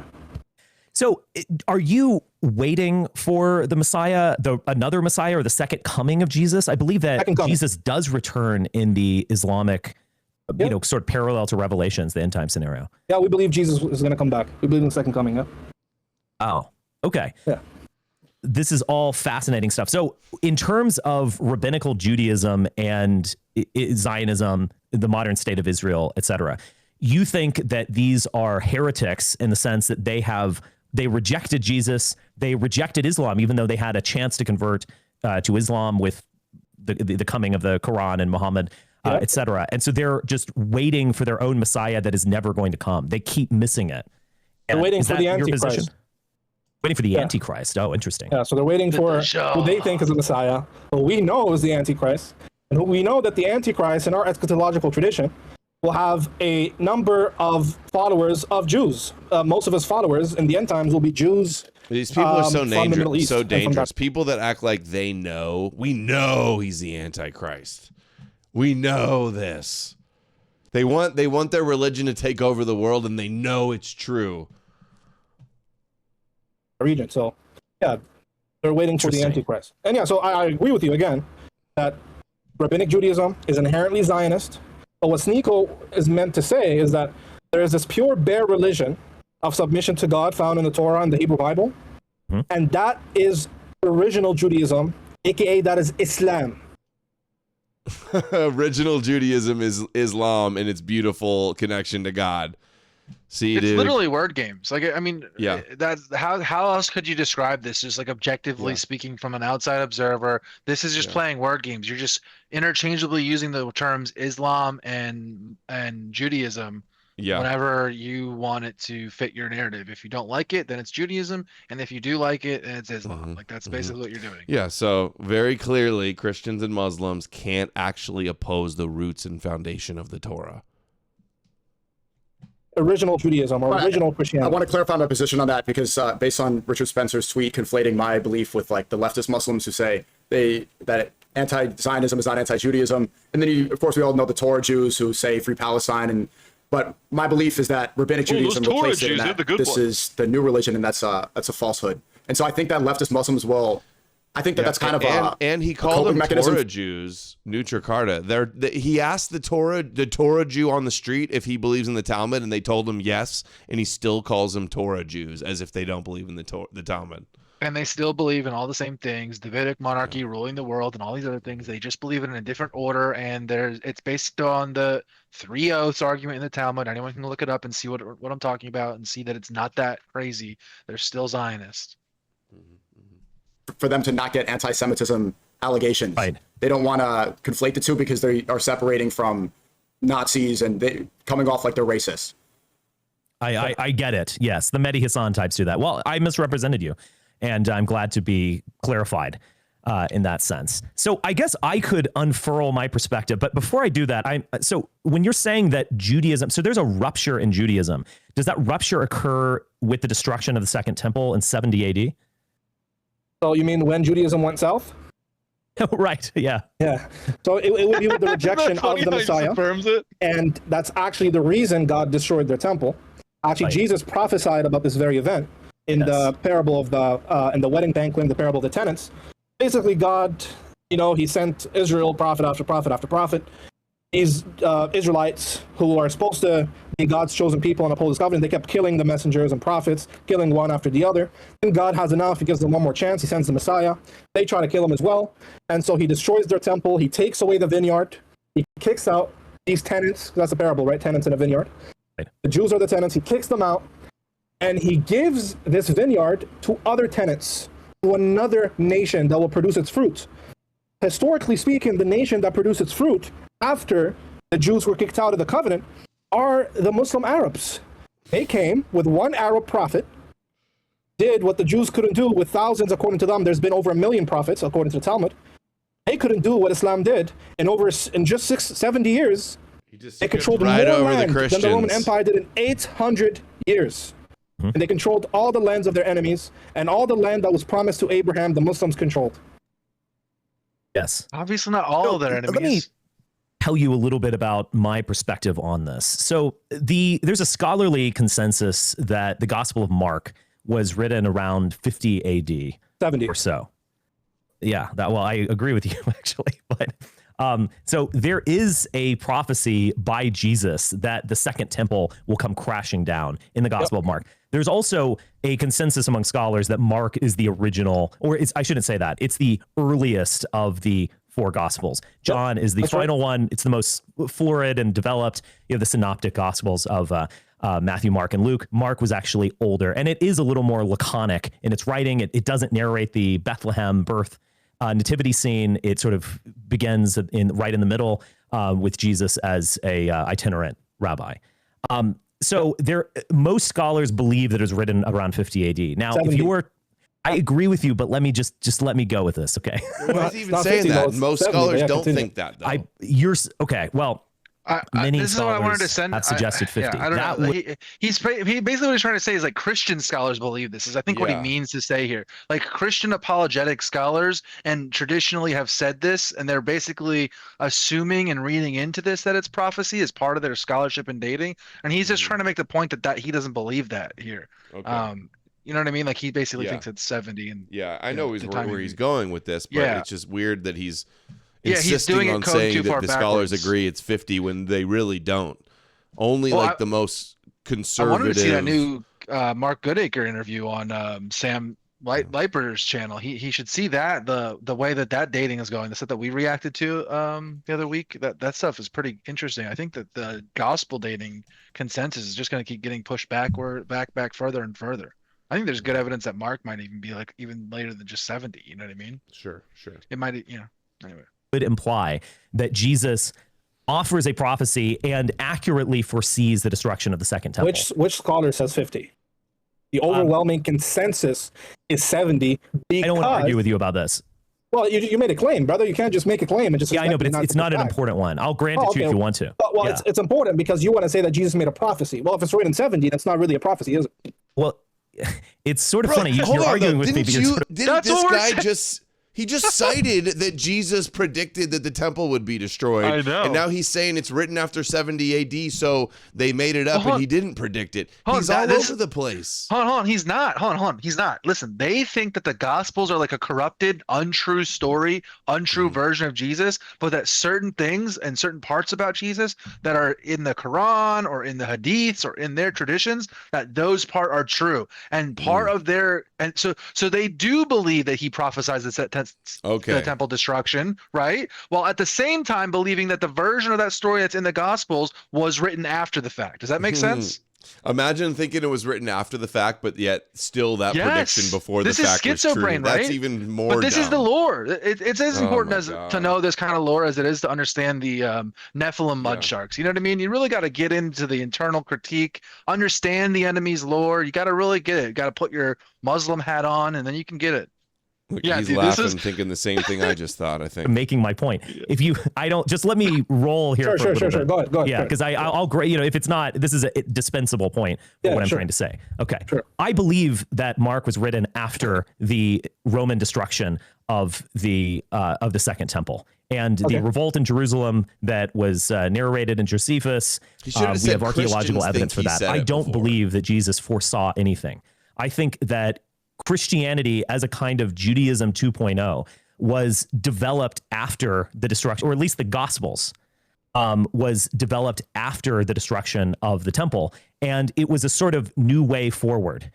We can't claim that we are, the descendants of this Davidic kingdom and we kick ass and have this magnificent temple and we're amazing. We actually need to find another way, and we need to open up the religion, even beyond the 12 tribes, etc. It was a sort of new version of it that was constructed after this failure, almost like after the fall of the Soviet Union. There is an attempt ongoing to reconstruct and kind of reframe Marxism. I'm enjoying the chat in the corner here. Hold on, sorry. I'm enjoying the Sneeko chat. How many people were watching live? Do you know? I don't know. I was just watching, and the chat is funny. They also most of this arguments go way over his head, or way over the head of the chat. Rather, it's funny. Yeah, well, just getting a glimpse inside the minds of the Sneeko chat here. Well, they literally can't even track the argument whatsoever. Most of what he's saying, they're getting hung up on the 70 AD. It's funny. For the 21st century, understanding the dramatic failure of Marxism in the 20th. Sorry, failure on whose point? With the temple point? Marxism. With the temple point. With the temple, I don't believe that Jesus, as he is depicted in the Gospels, ever existed. I think Jesus is a literary figure, much like Hamlet. Brother. Hey, so there's no evidence for Jesus outside of books about Jesus. Yeah. So I mean, I don't know what to tell you. No problem, brother. So he's not mentioned by many Roman historians who covered the time. So here we go, dude. Let me tell you. You see how they react, just like the Christians. Okay. To say Jesus didn't exist, is a historical blunder, brother. No serious historian believes in Jesus mythicism. It's a joke. The evidence is overwhelming. They do this every time. Why? They do this every time. Appeal to Bart Ehrman's, appeal to consensus. The double fallacy. Yeah, we're doing Muslim Bart Ehrman every fallacy, time. dude. They think this is their kill shot too to shut it down. This is literally what they teach all of them. Everybody agrees. Nobody doubts it. Oh, blah blah. What did he say too? With all due respect, dude, you're totally retarded. Oh, you're making a historical blunder. I'm a real historian. What books have you read on Jesus mythicism, dude? I'd like to know. Also, just real quick, I want to call it out for the rest of this part. Watch his eyes, guys. I think he's like reading from an AI list or reading from a prompt when he starts reading off the sources when he does. So he's like bringing them up. I think and the order he presents them is the order that Google's AI overview gives you back historical Jesus sources. So I think he literally just he's literally going to be arguing with the AI overview is what I think is going on here. So I don't know. We got to be good at I love when people try to shut you down with such arrogance when the extent of the research they've done is like Googling it or asking ChatGPT and responding with the. Yeah, I've literally read every Jesus historical book that I could possibly get my hands on, and I look for new ones all the time to find. Like I've read these guys don't even know the first thing about the argument, you know? Yeah. Let's see. Well, Richard's going to push back on this. Because the existence of Jesus satisfies our rigorous historical criteria for authenticating historical events. Jesus is independently attested by multiple early sources. Josephus? Yes. I don't take the Gospels as an attestation of Jesus's existence. Why wouldn't the Gospels be attestation? Well, do you think that Hamlet existed? I don't know who that is. Oh, well, Shakespeare has a famous play called Hamlet. You probably heard it. Yeah, that's fine. Yeah. When I traveled to Denmark, one time, this was many years ago, there's actually a castle, and there's supposedly Hamlet's grave. Oh, this is where he might. I don't believe that in the slightest bit. Hamlet, as he exists in our imagination, exists in words. He exists. He speaks English. He was born in 1600 in London. I'll tell you the difference. Okay. Yes. You're assuming that the Gospels are not biographical material, which most historians agree that the Gospels are ancient Roman biographies. That's point number one. That's totally wrong. That's totally wrong. Nobody. No, that's not what scholars think. I mean, we just watched the oh my God, Robin Faith Walsh videos. This is not the consensus among scholars. I have that new Quest for Historical Jesus. That is not what they're arguing. They've all left that behind. They've all gone on to like writing about and uncovering the true authors and literary clubs that like created and developed the Gospels and the apocryphal texts, like that as a genre. Basically, that's where they're all at. The idea that they're all, oh yeah, we're trying to uncover the true Roman biographers that wrote the eyewitness accounts of the Gospels. That is in no way where the scholarship is at this point. That's totally unserious. And what's really weird that he's doing this is that kind of argument that he's got is coming directly out of Christian apologetics, right? Like that's where that's from.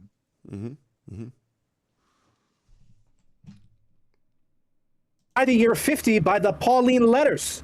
There are 7 undisputed Pauline letters. Paul is writing as early as the mid-50s. And Jesus is attested in Pauline letters. Paul never met Jesus. He doesn't have to meet him. He attests to his existence, and Paul meets his disciples. He never places him on earth in any context. He's literally an outer space mental cosmic figure who fights Satan in space, dude. Like, what are you talking about? Paul's it goes to show he's not read any mythicist material on Paul's Jesus. I have a chapter called Paul's Jesus. You can go see if there's a historical clearly a historical figure there. There's not. And those who are acquainted with him, like James, Acts. like Peter, not in Acts. That's another. These are another just fabulous history. Not in Acts. No, he just said something act wrong, like brother. James is the brother of the Lord. He just says the brother of the Lord once, which all Christians were called brothers of the Lord, spiritual brothers. The brothers argument that he's making is totally gone over in your book. We've gone out over 100 times. Carrier's got articles on it. The brother of the Lord argument is completely dead. It's like that's done. Let's really stop for each one of these. So he has brother of the Lord. Which one has he had so far? So he's got brother of the Lord. He did a little Josephus. He says the Gospels are biography. Okay, let's see what else he gets. He's gonna go rattle through them. Not in Acts, because I think he's reading in Galatians, where Paul himself writing. He says, when I first revealed my revelation, my first instinct was not to go to Jerusalem. Rather, I went to Sinai in Arabia. Then after a few years, I went to Jerusalem and I acquainted myself with Peter and James, the Lord's brother. But I didn't see anyone else. Then after a few years, I went to Jerusalem again, and I met with the disciples, and they gave me the right hand of fellowship. Now, you have me defending Paul for some reason. I hate Paul. But your position is so ridiculous that you have me defending the historicity of Jesus. The fact of the matter is, sorry, turn on my light here. The fact of the matter is, Jesus is independently attested by so many early sources, Christian and non-Christian.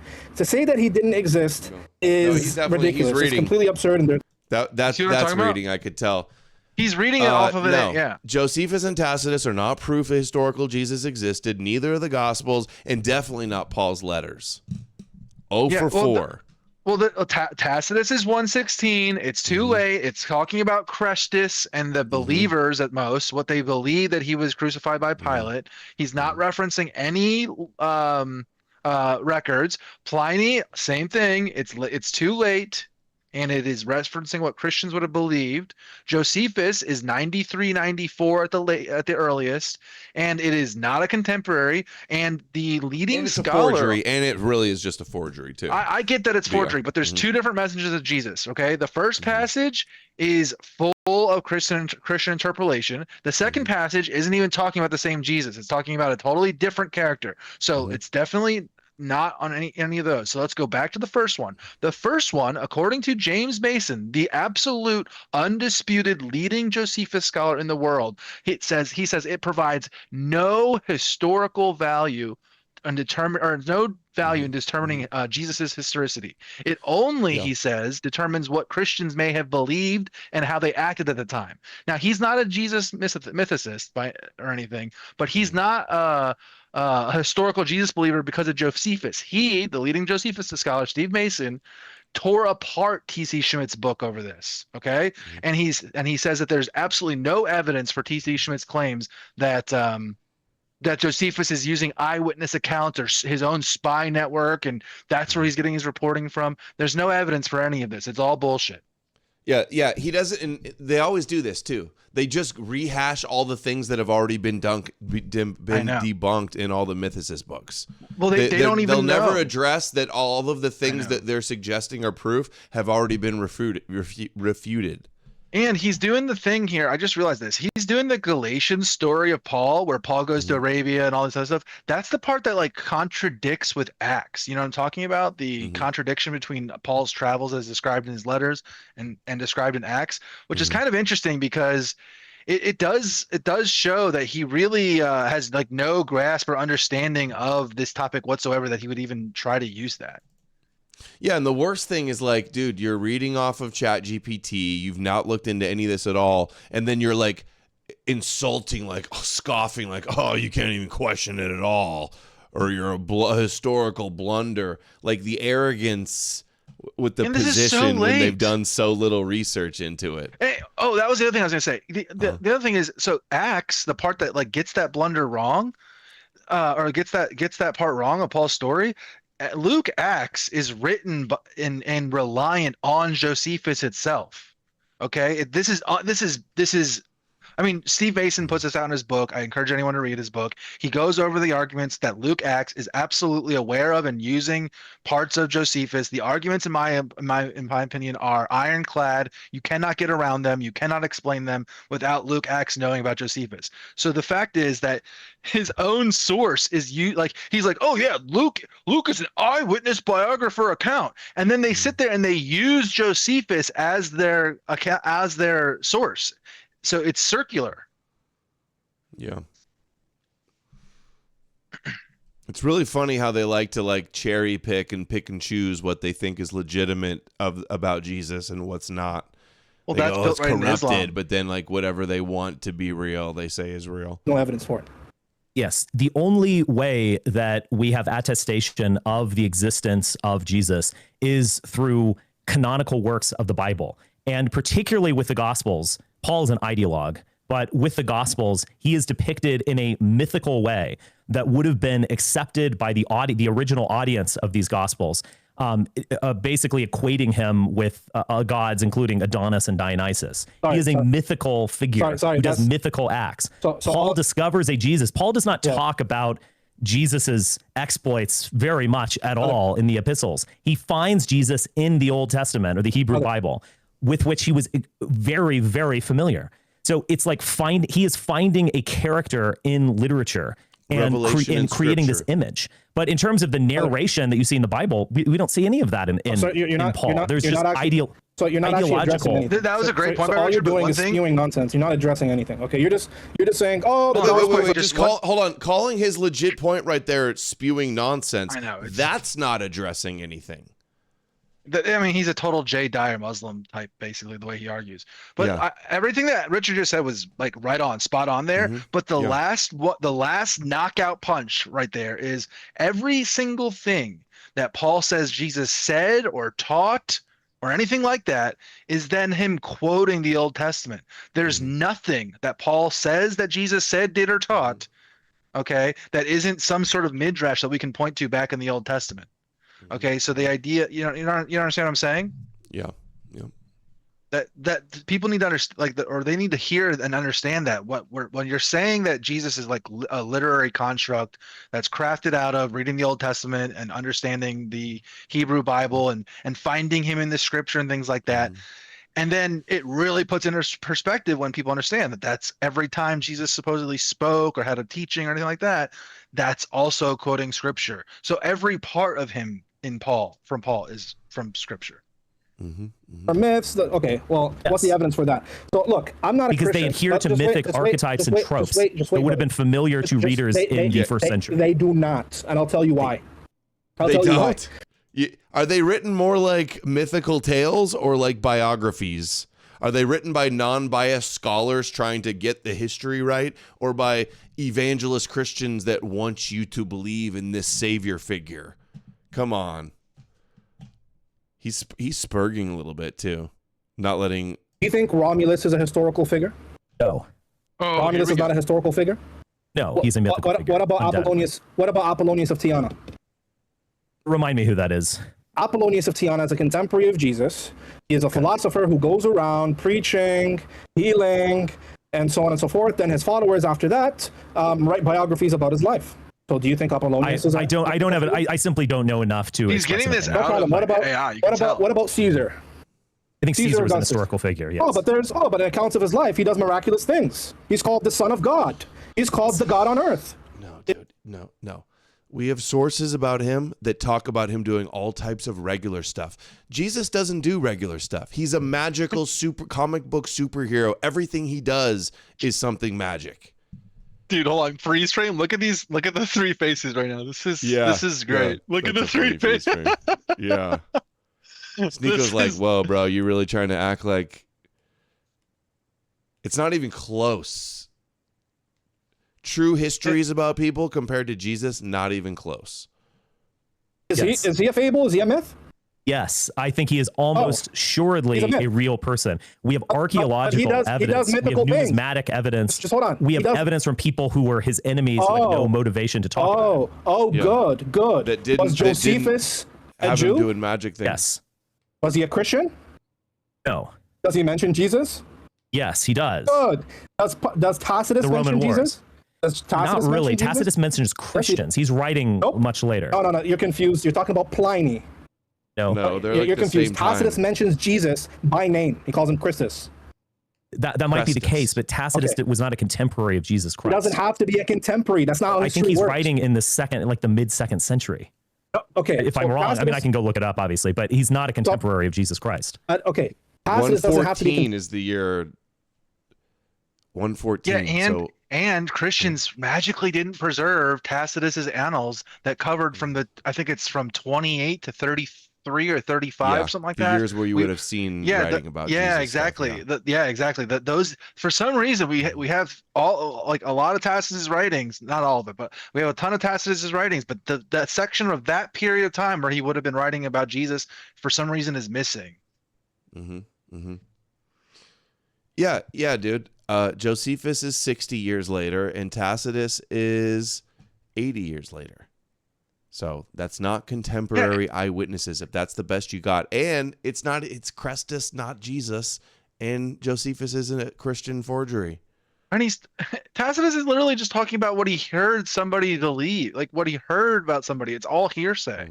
He's just, there's I think that he's basically describing like a sect of Judaism, essentially, like apocalyptic Judaism in that whole part, right? Like that's what he's talking about. And they don't know enough about the different types of sects of Judaism to know the difference between Christians and non-Christians. That's why he's basically describing it in that weird hearsay. So your evidence is that bad with Josephus and Tacitus, and you're still going to act like it's insulting to even suggest that that's not just that. I mean, no historical Jesus scholars are doing Tacitus, Pliny, and Josephus anymore. They've all moved on. We talked about this a bunch now, right? Like they've moved on. They've left this ground. The only ones still doing this are people that are just Googling the answer and getting their answer from Google, like that, or ChatGPT. Ehrman even says, you can't use Josephus as proof Jesus existed. Or Tacitus, he thinks that Tacitus was referencing if Tacitus was referencing Roman records, then and we could figure that out, then it would be good. I think is the argument that he makes. People existed. For example, do you think Alexander the Great was a historical figure? God, yes. Really? Dude. Is there anybody in his life who attests to his existence? I gotta clip this part out. And put what do you mean by that? Again, as I explained, is there just hold on, brother, Carrier's chapter on this demolishes the argument. Contemporary to Alexander to the existence of Alexander? Yes. Who? I don't know offhand. You don't know.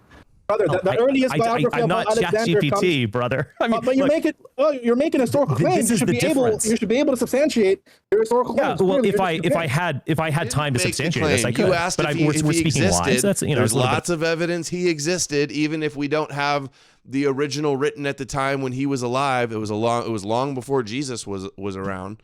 So, dude, this is how you know Alexander it's low tier apologetics. Cities. He had other people writing about him. Like he was like, this is ridiculous. Again, Carrier goes over all of these arguments. He goes over every single one of these figures from Alexander to Caesar and all these things. And he compares what we have for those people, comparing them to Jesus. Do we have journals of their companions? Do we have writings from these people? Do we have coins? I mean, we have cities named after Alexander for places he conquered. You know what I mean? And the people he's conquering are writing about him. Like, this is ridiculous. Yeah, it's not even close. What is he going to do next? He's going to be like, there's 25,000 manuscripts for Jesus and only blah, blah, blah for Alexander or Caesar or whoever. They do that too. Well, we have like references to works of people that were like following him and having that were his official historians, and we don't have their work. That is true that it's lost. But we have other sources that are referencing those works. Yeah. And like it's not so much about him is just text. Like real things. It's not all magic. Yeah, exactly. It's not like he was. Yeah, exactly. He didn't come from the heavens.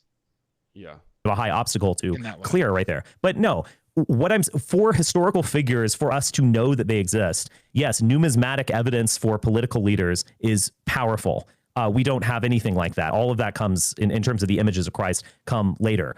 Archaeological evidence, direct. Could we find a diary of someone who witnessed an earthquake after the crucifixion? We don't have anything resembling this. You're not actually dealing with the evidence. Is Jesus' existence independently? The Gospels can't be evidence. Okay, just look. You said the Gospels can't be evidence. Why? Because they're canon. Do you think Shakespeare is evidence that Hamlet existed? No, because that assumes that Shakespeare intends to write history. That's a difference. Okay. Well, he did write some histories, and there's a lot of historical context. You keep cutting me off when I'm trying to respond to you, brother. Oh, okay. You cut me off too a little bit, but I take your point. I take your point. Go ahead. It's okay. It's natural to cut each other off right there. Go ahead. Just ask me something. I just won't respond. So that assumes that Gospels are like some kind of novels or some they're written, they're genre that's written that's not not to write history. That is contrary to the evidence. That is contrary to the consensus. Okay, that's number one. There are ancient Roman biographies about an ancient person. That's number one. You can't say, well, we can't take them because they're canon. Well, that doesn't. No, they're not, dude. Mark is a symbolic fiction, and then Matthew copies it and changes things. They don't take the liberty of changing big things like that. If it's a true history. The only one that could possibly be an eyewitness, which I don't think it is Mark. Matthew is copying, and Luke is copying, and John. He's going to say it later, and he's wrong about something. But John copies all three. So, work because genius. They weren't canon when they were being written. They're not canon until the 4th century. That's when you have the Council of Laodicea, the Council of Rome, the Council of Hippo, the Council of Carthage. Then you have Irenaeus of Lyon in the year 185 tell you that these are our Gospels. There's 4 Gospels because there's 4 corners of the earth and all that stuff. Then you have Justin Martyr quoting them in the 2nd century. But when they were written, we're not thinking they're writing canon. They're writing a biography about their beloved Christ. So it's not just the Gospels, by the way. This is how scholars classify the source material in the Gospels. You have Mark. That's the earliest gospel. You have Matthew and Luke. They rely on Mark and they literary dependence on Mark. That's called the synoptic problem. Then you have John. So Mark is one of his beloved followers trying to write a biography, but he left out the virgin birth on his biography. Does that make any sense? No. Does it make sense if he originally started as a heavenly figure? Yes. There was no baby with the heavenly figure. John is an independent tradition. So now let's look at our independent sources that mention of Jesus Christ and his historical life. You have Mark, you have John, you have special M, the special material that Matthew uses that doesn't depend on Matthew, that doesn't depend on Mark. Special L, special Lucan material that doesn't depend on Mark. Dude, this is Bart Ehrman shit. He makes up all these hypothetical books that are completely unnecessary. See, there's a hypothetical M in Matthew that's different and new from what's in Mark. How do you know that the author of Matthew didn't just have Mark and then change shit and write new shit himself? They just make up. We're proving independent attestation, and they make up a bunch of hypothetical sources to try to prove it. Yeah, none of these hypothetical sources are like referenced at all. It's not like we have like other sources saying like, oh yeah, and we use this or referencing the sayings of Jesus or anything like that. That's not what they're talking about. That doesn't even exist like we have for a lot of hypothetical sources. Like hypothetical sources are not like a like that's a very common thing in understanding ancient literature for various reasons. And but the problem is that we have nothing other than the scholarly construct, I guess you'd call it. That's all this relies on. And we went over the Mark Goodacre clips the other day, and I would just like encourage anyone who wants to know more about the Q thing and debunking why it's like you should check out Case for Q by Mark Goodacre and his interviews.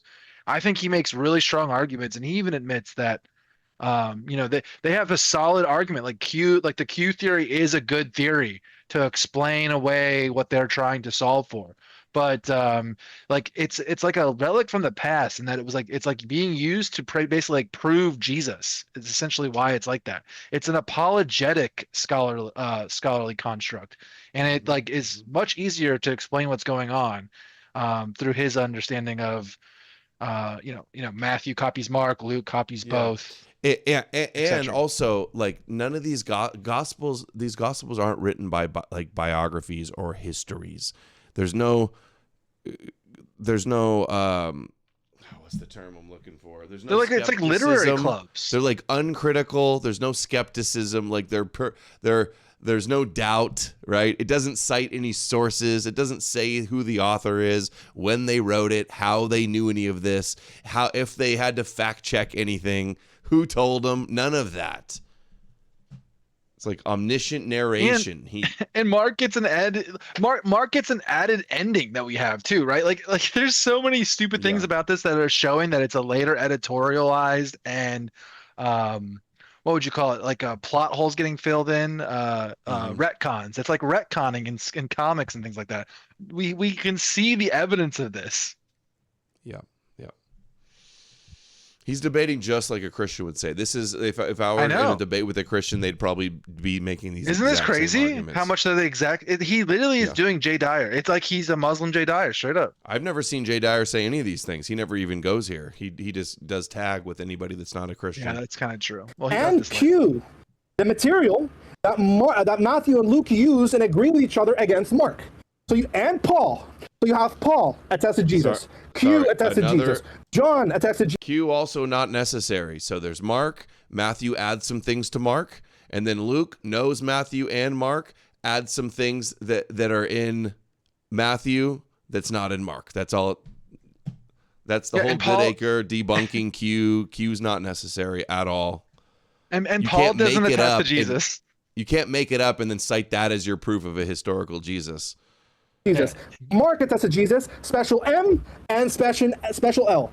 7 early independent attestations within the first century of Jesus. What do you have to tell me Jesus didn't exist? He's quite literally counting the Gospels and then hypothetical sources, and that's like this is crazy. And then Paul Ehrman does the same thing. Bart Ehrman does the same thing. I know. He's getting this right out of Jesus exists. I mean, this is that whole. There's a whole chapter on this doing this. Yeah. that the gospel writers were Roman journalists. Do I believe what? You said that they were Roman biographical accounts. Do you believe that they were sort of the equivalent of Romans, that is non-Jews, writing journalism or something like that?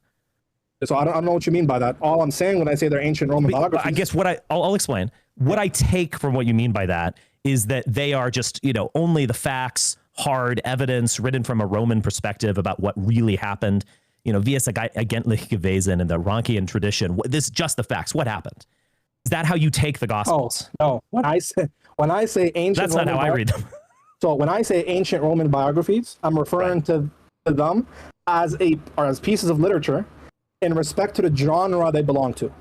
So the genre they belong to is that these Gospels were written in Koine Greek in the Roman Empire 2,000 years ago, and these Gospels are biographical materials about somebody who existed and lived called Jesus Christ. Yes. All attest to him. How I take them. You haven't answered to the independent Where's attestation. the biographical what details evidence you have against in Paul? the There aren't 7 any. independent attestations of a Jesus Christ? You're coming up with the like Kvela source and all of these kinds of things. Kvela Obviously, source? John Q source. The Q source is consensus, and it is posited, as Dr. John Kloppenberg says in his book, as a logical necessity that follows from the synoptic problem. So Q is accepted by 95% of Jesus scholars. Yeah. Okay. Yeah, it's not the consensus. He just said it's 95% of scholars. That is not true at all. We just covered this. This is this is old apologetics on Q right here. Yeah. How about we take a consensus on if Judaism is really all secretly Islam all along? How about we do that? Yeah. Dude, it's so ridiculous. This is ridiculous stuff. Okay, Q isn't necessary for any of this stuff. And as you said, and this entire argument that he's relying on here, it's hard to explain. Let's just keep going. He's going to explain something here, and I'll remark on it. Clearly, John is also relying on the Synoptic Gospels. I mean, I would say. What's the evidence for that? This is he's any verses. He's offering flourishes to these stories. What's the evidence? Remember we asked this the other day. Hold on. You spoke for a little while. Remember, I asked this the other day. And it was, he knew John references a specific detail in Luke. That's what it was. So he must have been aware of this.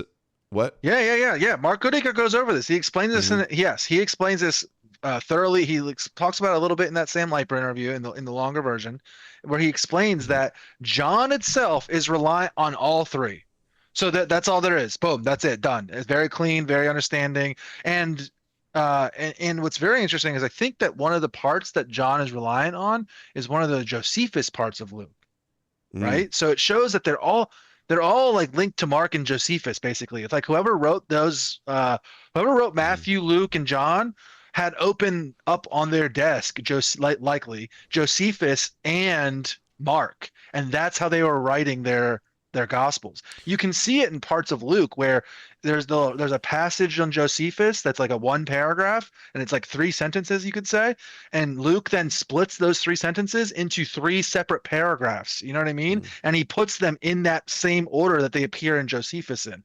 There's like a bunch of proofs that Steve Mason has for this, and I think it's like case closed. It's absolutely just obvious that they rely on Josephus. Al Dooley in the chat, who I've never seen here before, it kind of sounds like a Muslim name. He says this because if the Q Gospels debunk, Islam goes down the drain. That's why Muslims try to push the Q narrative. They say that was the original gospel of Jesus. Yeah. They say so. That's true. Muslim Jesus is Q, and then Matthew. They do what positive Christianity does, where they say the sayings of Jesus are the authentic teachings of Jesus. Basically, that's what they're saying. Or even Gnostic Jesuses, they try to decipher some real Jesus before the Gospels. And I love how he keeps wanting to cite Paul in the authentic letters, and that's consensus. They dismiss Paul as he messed with Jesus's true teachings too, according to them. Yeah, he's like, I hate defending Paul, but and then he just uses all these apologetics and sightings. But you're not substantiating your claims. You're just uttering things and not substantiating anything. I'm not, and that's a bit rude. Let's let him answer without interruption, please. Yeah, go ahead. Yes. Throughout the ancient world and throughout the world today, there is a tradition of mimesis. You could think of that as copying. And There's great works that you look to. You want to bring the structure of the story to a new work, maybe change the characters. You want to bring in some old tropes from older works and make them sing in this new age. I have no doubt. I agree with the scholarly consensus that Mark most likely came first. He inspired Luke and Matthew. And in my mind, I can't prove this for certain. In all likelihood, the writer of John read the Synoptic Gospels. Maybe there were other traditions or other sources that he read. But you are claiming that because this story is reiterated multiple times, that makes it more and more true. The fact is, if you take something like comic books in the 20th century, Krypton, that we there's the Superman, the original source, the drawings by Schuster, and I'm forgetting the other guy's name. And then later on in the radio version of Superman, they bring in Krypton or Kryptonite. And then later on, he gets a dog in the 1950s and so on. But see, they're all these different sources and they're all looking at the same figure. So this means that Superman must exist or Clark Kent must exist. It doesn't work that way at all. It indicates that many different authors and writers are engaging in a mimetic tradition with other sources. John is clearly inspired by Euripides, among other things, and his version of the Bacchae and the structure of that story as it's relayed in John's Gospel, which is the best one. He's learning from the best. So you're not proving that there's a there, that there's a real Jesus Christ who walked on the face of the earth and walked on water. You're proving that there are many artists sort of doing their own kind of spin on a material, whether the Synoptic Gospels are taking it all from Mark, whether John is looking at another source or looking at Mark, which is what I would find most plausible. It doesn't matter. They're all sort of working on these different stories. Over my lifetime, there's been like 3 or 4 Superman movies, and they have a lot of similarities. There's sort of a key blueprint. There's been 25 James Bond movies. They're all sort of the same. This the other day. They all follow a blueprint, and they're all sort of referencing one another. I'm so None glad of that means that James Bond is a real man. Mm-hmm. And so, no. You guys see how much Spencer gets the Jesus question? Yeah, this on is point.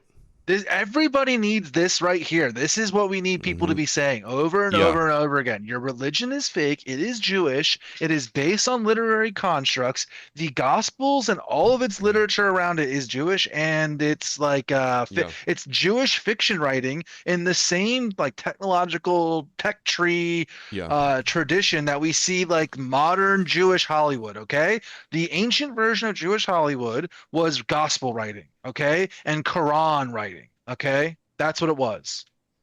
Yeah, it's good rhetoric, and this needs to be the standard. This needs to be anybody that's not doing this is like part of the problem in my eyes. Anybody saying anything deterring away from this line is missing the mark. Yeah, and anyone trying to say that we're being divisive for bringing this up is themselves covering this up. If you are not, if you're somebody in the middle and you're saying like, oh, we just need to all get along and just stop the infighting and stop talking about this. No. This is all that matters right here. Getting this out in front. Yep. Oh, if I would be totally convinced that Jesus was real, if we could authenticate, I don't know, some sort of diary entry, a legal document, some sort of archaeological evidence. I'm not sure what that would be.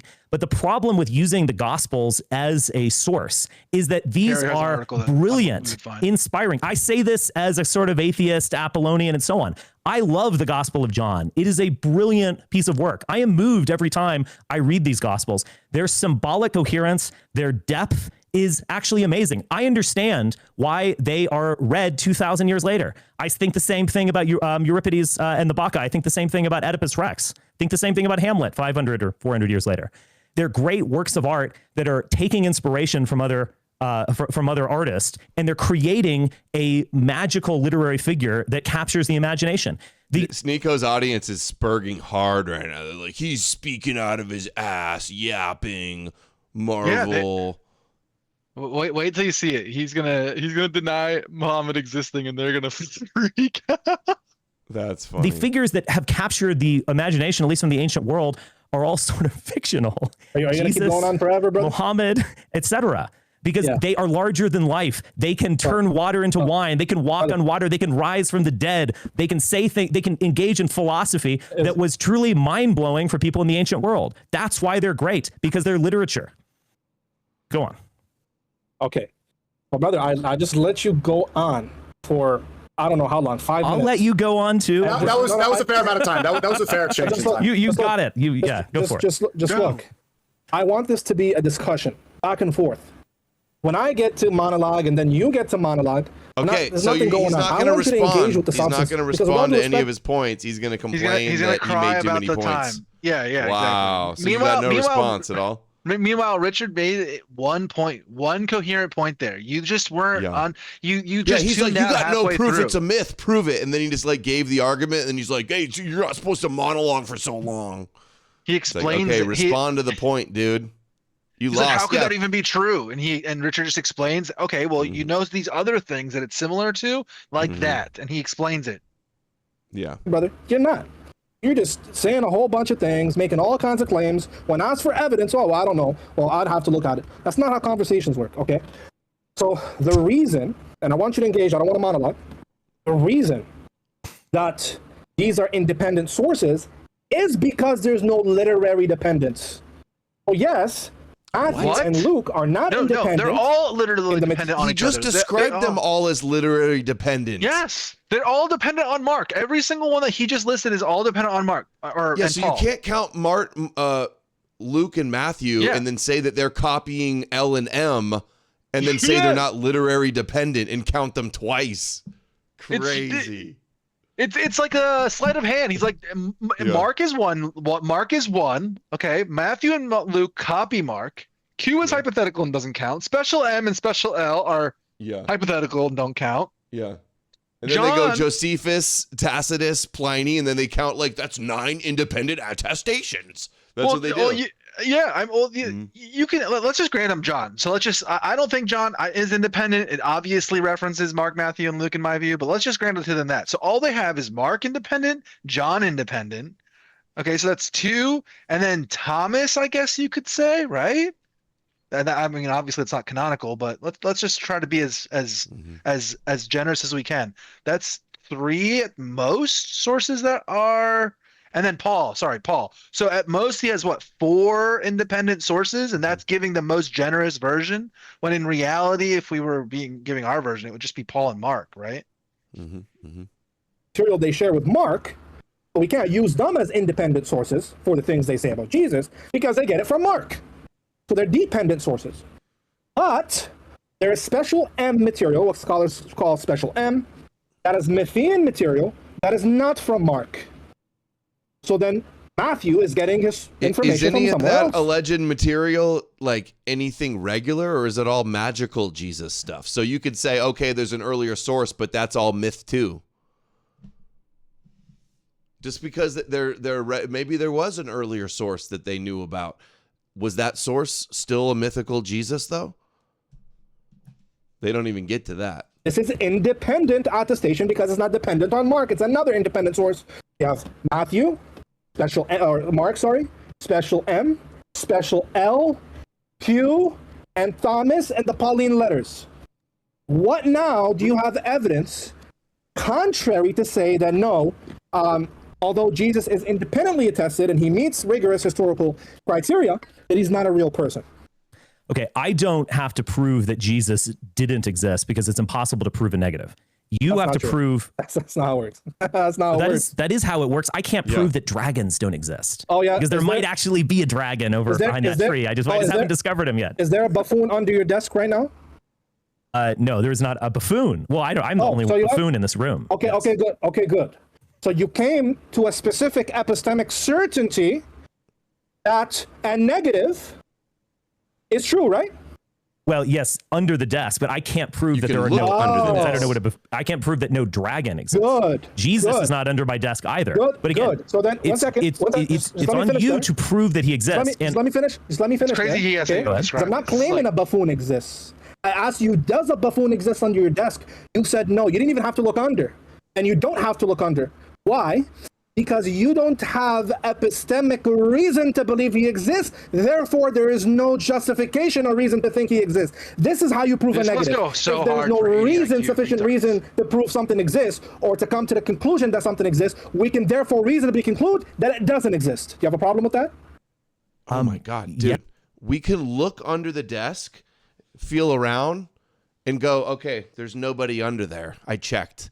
We can't check all of history and there's lost records. And like, dude, the fact that he can't even concede this point that you actually have to prove somebody existed. You can't prove somebody didn't exist.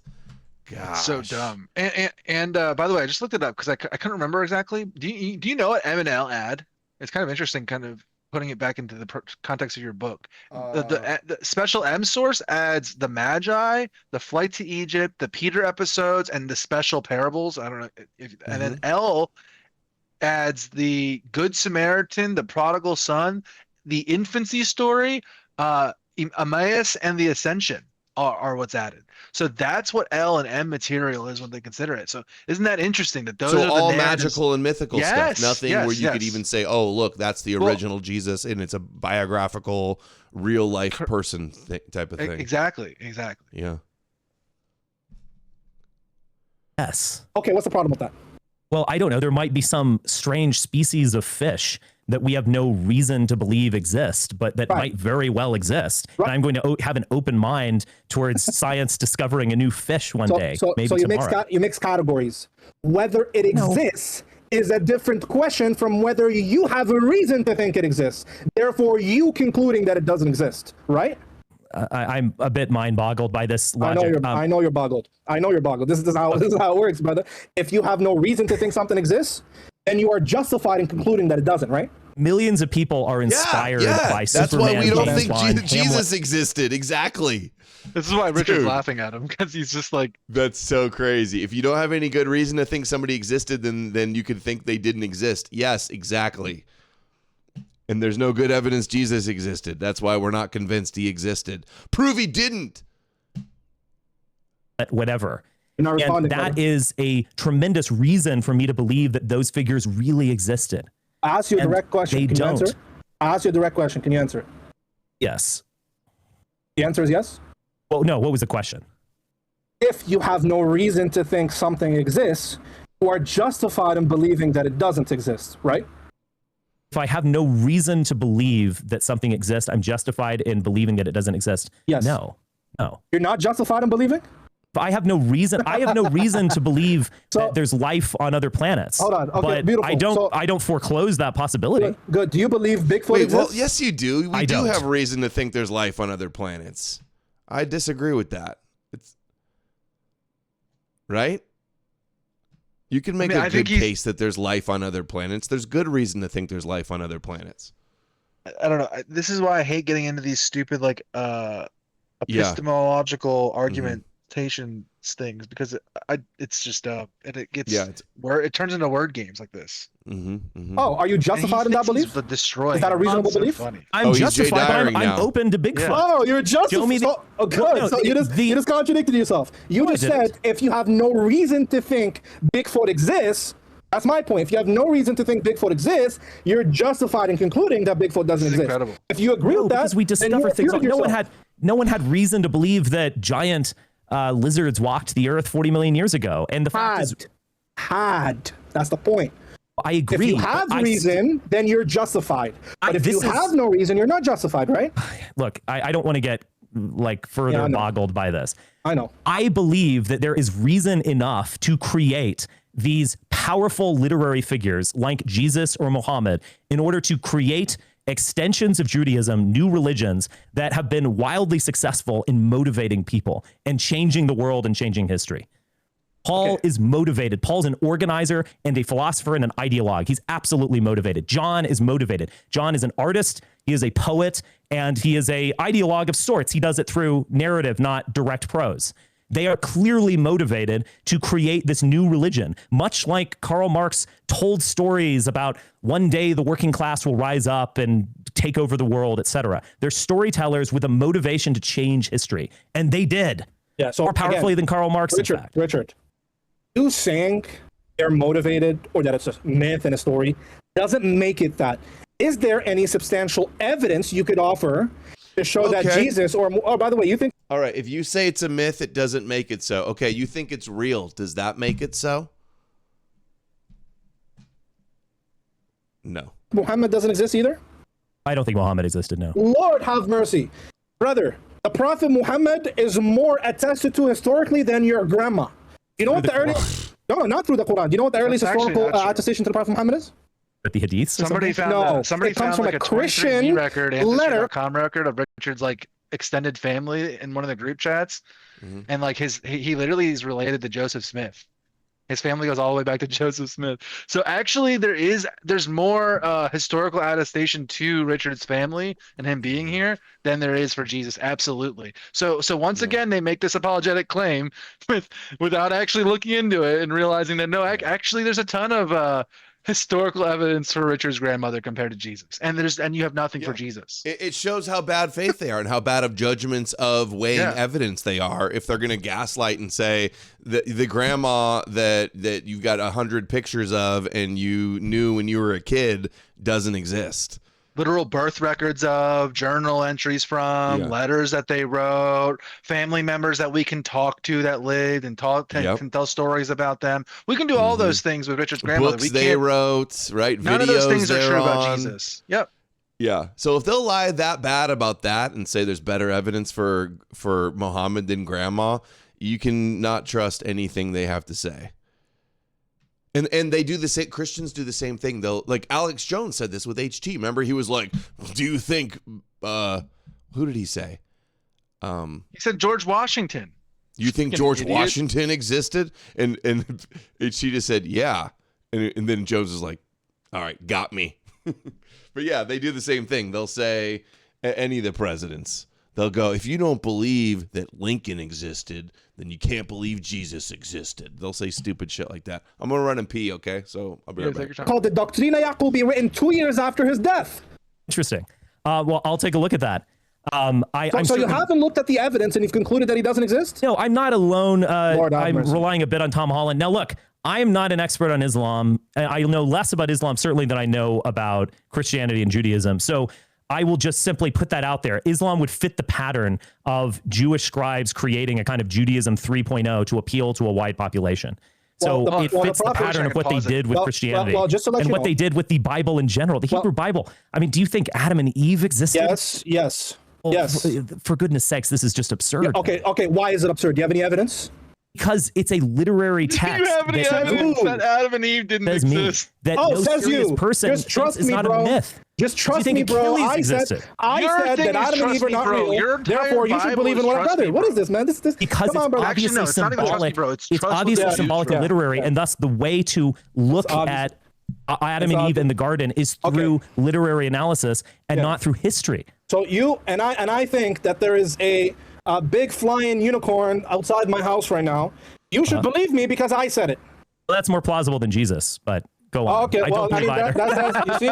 So, I mean, look, you are not actually providing any substantial evidence, which tells me a little bit. With all due respect, Richard, provide the evidence. I did. All I've been doing is providing evidence. Yes, and I told you Richard, simply artists looking at other artists is not evidence. It is a historical fact. Richard, your response was, nuh-uh. Trust me, bro. No, it wasn't. That's not what his response was. Listen, I don't want to get testy. Hold on, pause this real quick. Go ahead. His argument was not nuh-uh. He explained it all, and then you go, oh, you're monologuing, and then he didn't respond to his point. That's what I remember happening. Well, so real quick, so Richard just did Muhammad mythicism, and I don't know, you haven't looked too much into this. At least I don't think you did, and I don't know how much Richard's looked into this. I think the information on this isn't great. A lot of the scholars are writing anonymously, and like this is way more taboo than Jesus mythicism. Like Muslims will literally like kill you for this, like straight up. Like I don't know. And there's like a ton of good work, but the guy just made this claim that the Doctrina Jacobi references Muhammad 2 years after his death. It doesn't even name Muhammad in it. It's a fictional polemic dialogue, just like Paul's letters, just like you would expect it to be in any of this other types of literature in the theological genre. It describes an unnamed prophet, and it's a hearsay in the prophet. Okay, there's a lot of scholarship that goes over and shows that like what we know about Muhammad is actually like extremely scant, and I mean. So there is a strong case that Muhammad is also mythical, but it's not the same type of mythical as Jesus is the way I would describe it. That Big Tex here, he says Spencer should get Queen out and get real sassy right here. I'm waiting for it. This guy's being obnoxious and talking down and brother, rubbing his beard a little too much. Makes me uneasy. Here, But I did respond to what you said. You did not. Okay, I don't want to engage in a I did thing with you, but sure. Let's drop Richard, it. Look, Richard. Look, I want to know, because I think on these religious topics you're way out of your depth. I want to know what made you known? Why are you Richard Spencer? Richard's out of his depth on religious topics. We read your material. We understand your material at a far higher level than you guys. We understand your religion better than you, period, the end. We know about all the different arguments, internal critiques, what all the different sects think. Like, yes, maybe we don't know the exact, able to pull up from memory the exact Arabic words and theological constructs. We don't subscribe to the religion, but we understand the operating, like the operating system of your religion far better than you guys do. And to sit there and pretend like, oh, you just don't even know anything you're talking about. Yeah. They always do this to us, and it's just absolutely they always ridiculous. Say that. We know that's the material their idea better of winning the debate. Who can say more times you didn't answer, or you don't know, you don't know what you're talking about. Yeah, it's like that's how you win. You just throw that out a bunch of times. Oh, you're a blunderer. You're blundering. You're drowning. It's ridiculous. Oh, look, Carlin's here too. Carlin and Big Tech, just a whole big late night Super Friends party. Let's go. I only found out about you yesterday. Well, who are you, and what do you stand for, and what do you believe in? Yes. Well, we are working right now on a critical analysis of the Abrahamic faiths, basically, that we call, and I say we, Mark Brahman and myself, that we call REM theory. And we do this. All right, is it over? Every week, basically, in terms of literary text. We're actually going to read the book of Revelation on Sunday. And we've read through the Bible, they go, etc. But it's an original theory, and our book is actually going to be published this summer. And it is a critical deconstruction of Judaism and Christianity. Islam gets a few mentions, but we're focusing on. So what do you believe in, though? Like what's your worldview? So when people say that, what do you believe? Do you believe in this God or whatever?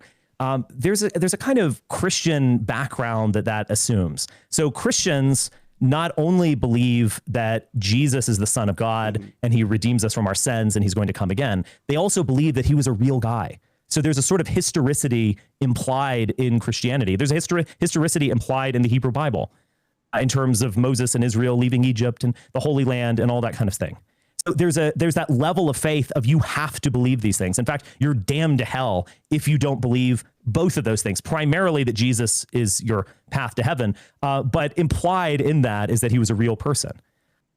We don't believe these things. And I think we can access a different conception, a pagan conception of religion, where we see gods as fundamentally archetypes. They're archetypes of virtues, manliness, warfare, etc. They're archetypes. They're deep primordial archetypes like Venus or Caelus, god secular of the sky, pagan or maxing. Gaia, Erda, etc. But they're also ethnic. Noahide seething. Okay. And I think secular that pagan layer maxing makes of the Noahide analysis seethe. to look at it racially, so to speak, is actually quite powerful, and that is embedded in the Bible. It's embedded in Ishmael, who is I have to be honest, a rather pagan LARP. demeaned character to be the ancestor of Muslims.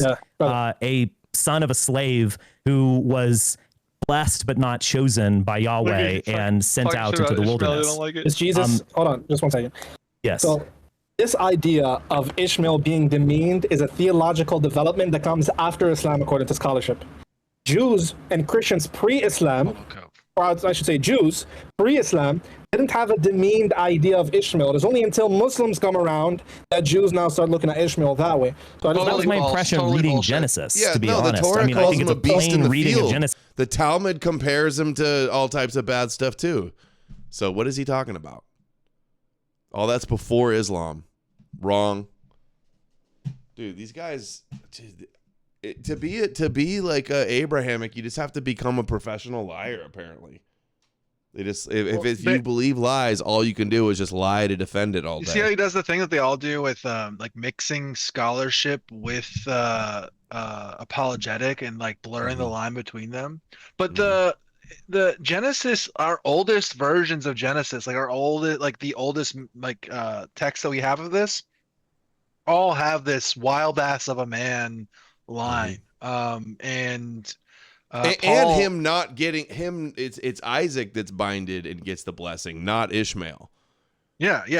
So the idea that like Jews added this later after Islam to talk shit is just totally historically inaccurate. Right. Says that Ishmael is blessed but not chosen, as Yahweh tells Abraham. Okay, so where does it say that? So again, now he explicitly said he's blessed too, but it's Isaac who's the one. Nope, it doesn't say that. That's Genesis. I know exactly. That's Genesis I'm just chapter. Gonna find it. Yeah, you don't have to find it. Genesis chapter 17, verse 18 to 21. Every time I'm arguing with the Crusaders, when I'm arguing the Bible, Genesis 17. I'm just gonna find it. Verse 18 to 21. Read it. You're gonna see that you've completely read it the wrong way. You have no idea what you're talking about, man. To be honest with you. So here, read it. Your wife Sarah will bear you a son, and you will no call him Isaac. I will establish my covenant with him as an everlasting covenant for his descendants after him. Yep. And as for Ishmael, I have heard you. I will surely bless him. I will make him fruitful and will greatly increase his numbers. He will be the father of 12 rulers, and I will also make him a great nation. Beautiful. But my covenant I will establish with Isaac, whom Sarah will. I mean, yes, I didn't say that he's a wild donkey of a man. That's how he's described. You missed. Okay, brother, you're just shotgunning stuff. Can you start from verse 18? Because you missed the context. You're just shotgunning stuff? What are you, he's reading your fucking text, bitch. So just we can establish the context, then we could go through the points that you made. Yes, I read verse 18. You didn't. And Abraham said to God, if only Ishmael might live under your blessing. What does that mean? According to the Torah, what does it mean to live under God's face or before his face? That's what the Hebrew says. Right. I get it. I understand that. The question was, what does it mean, brother? Well, he's blessed. I mean, you can tell me. No. So in Genesis, I'll tell you what it means.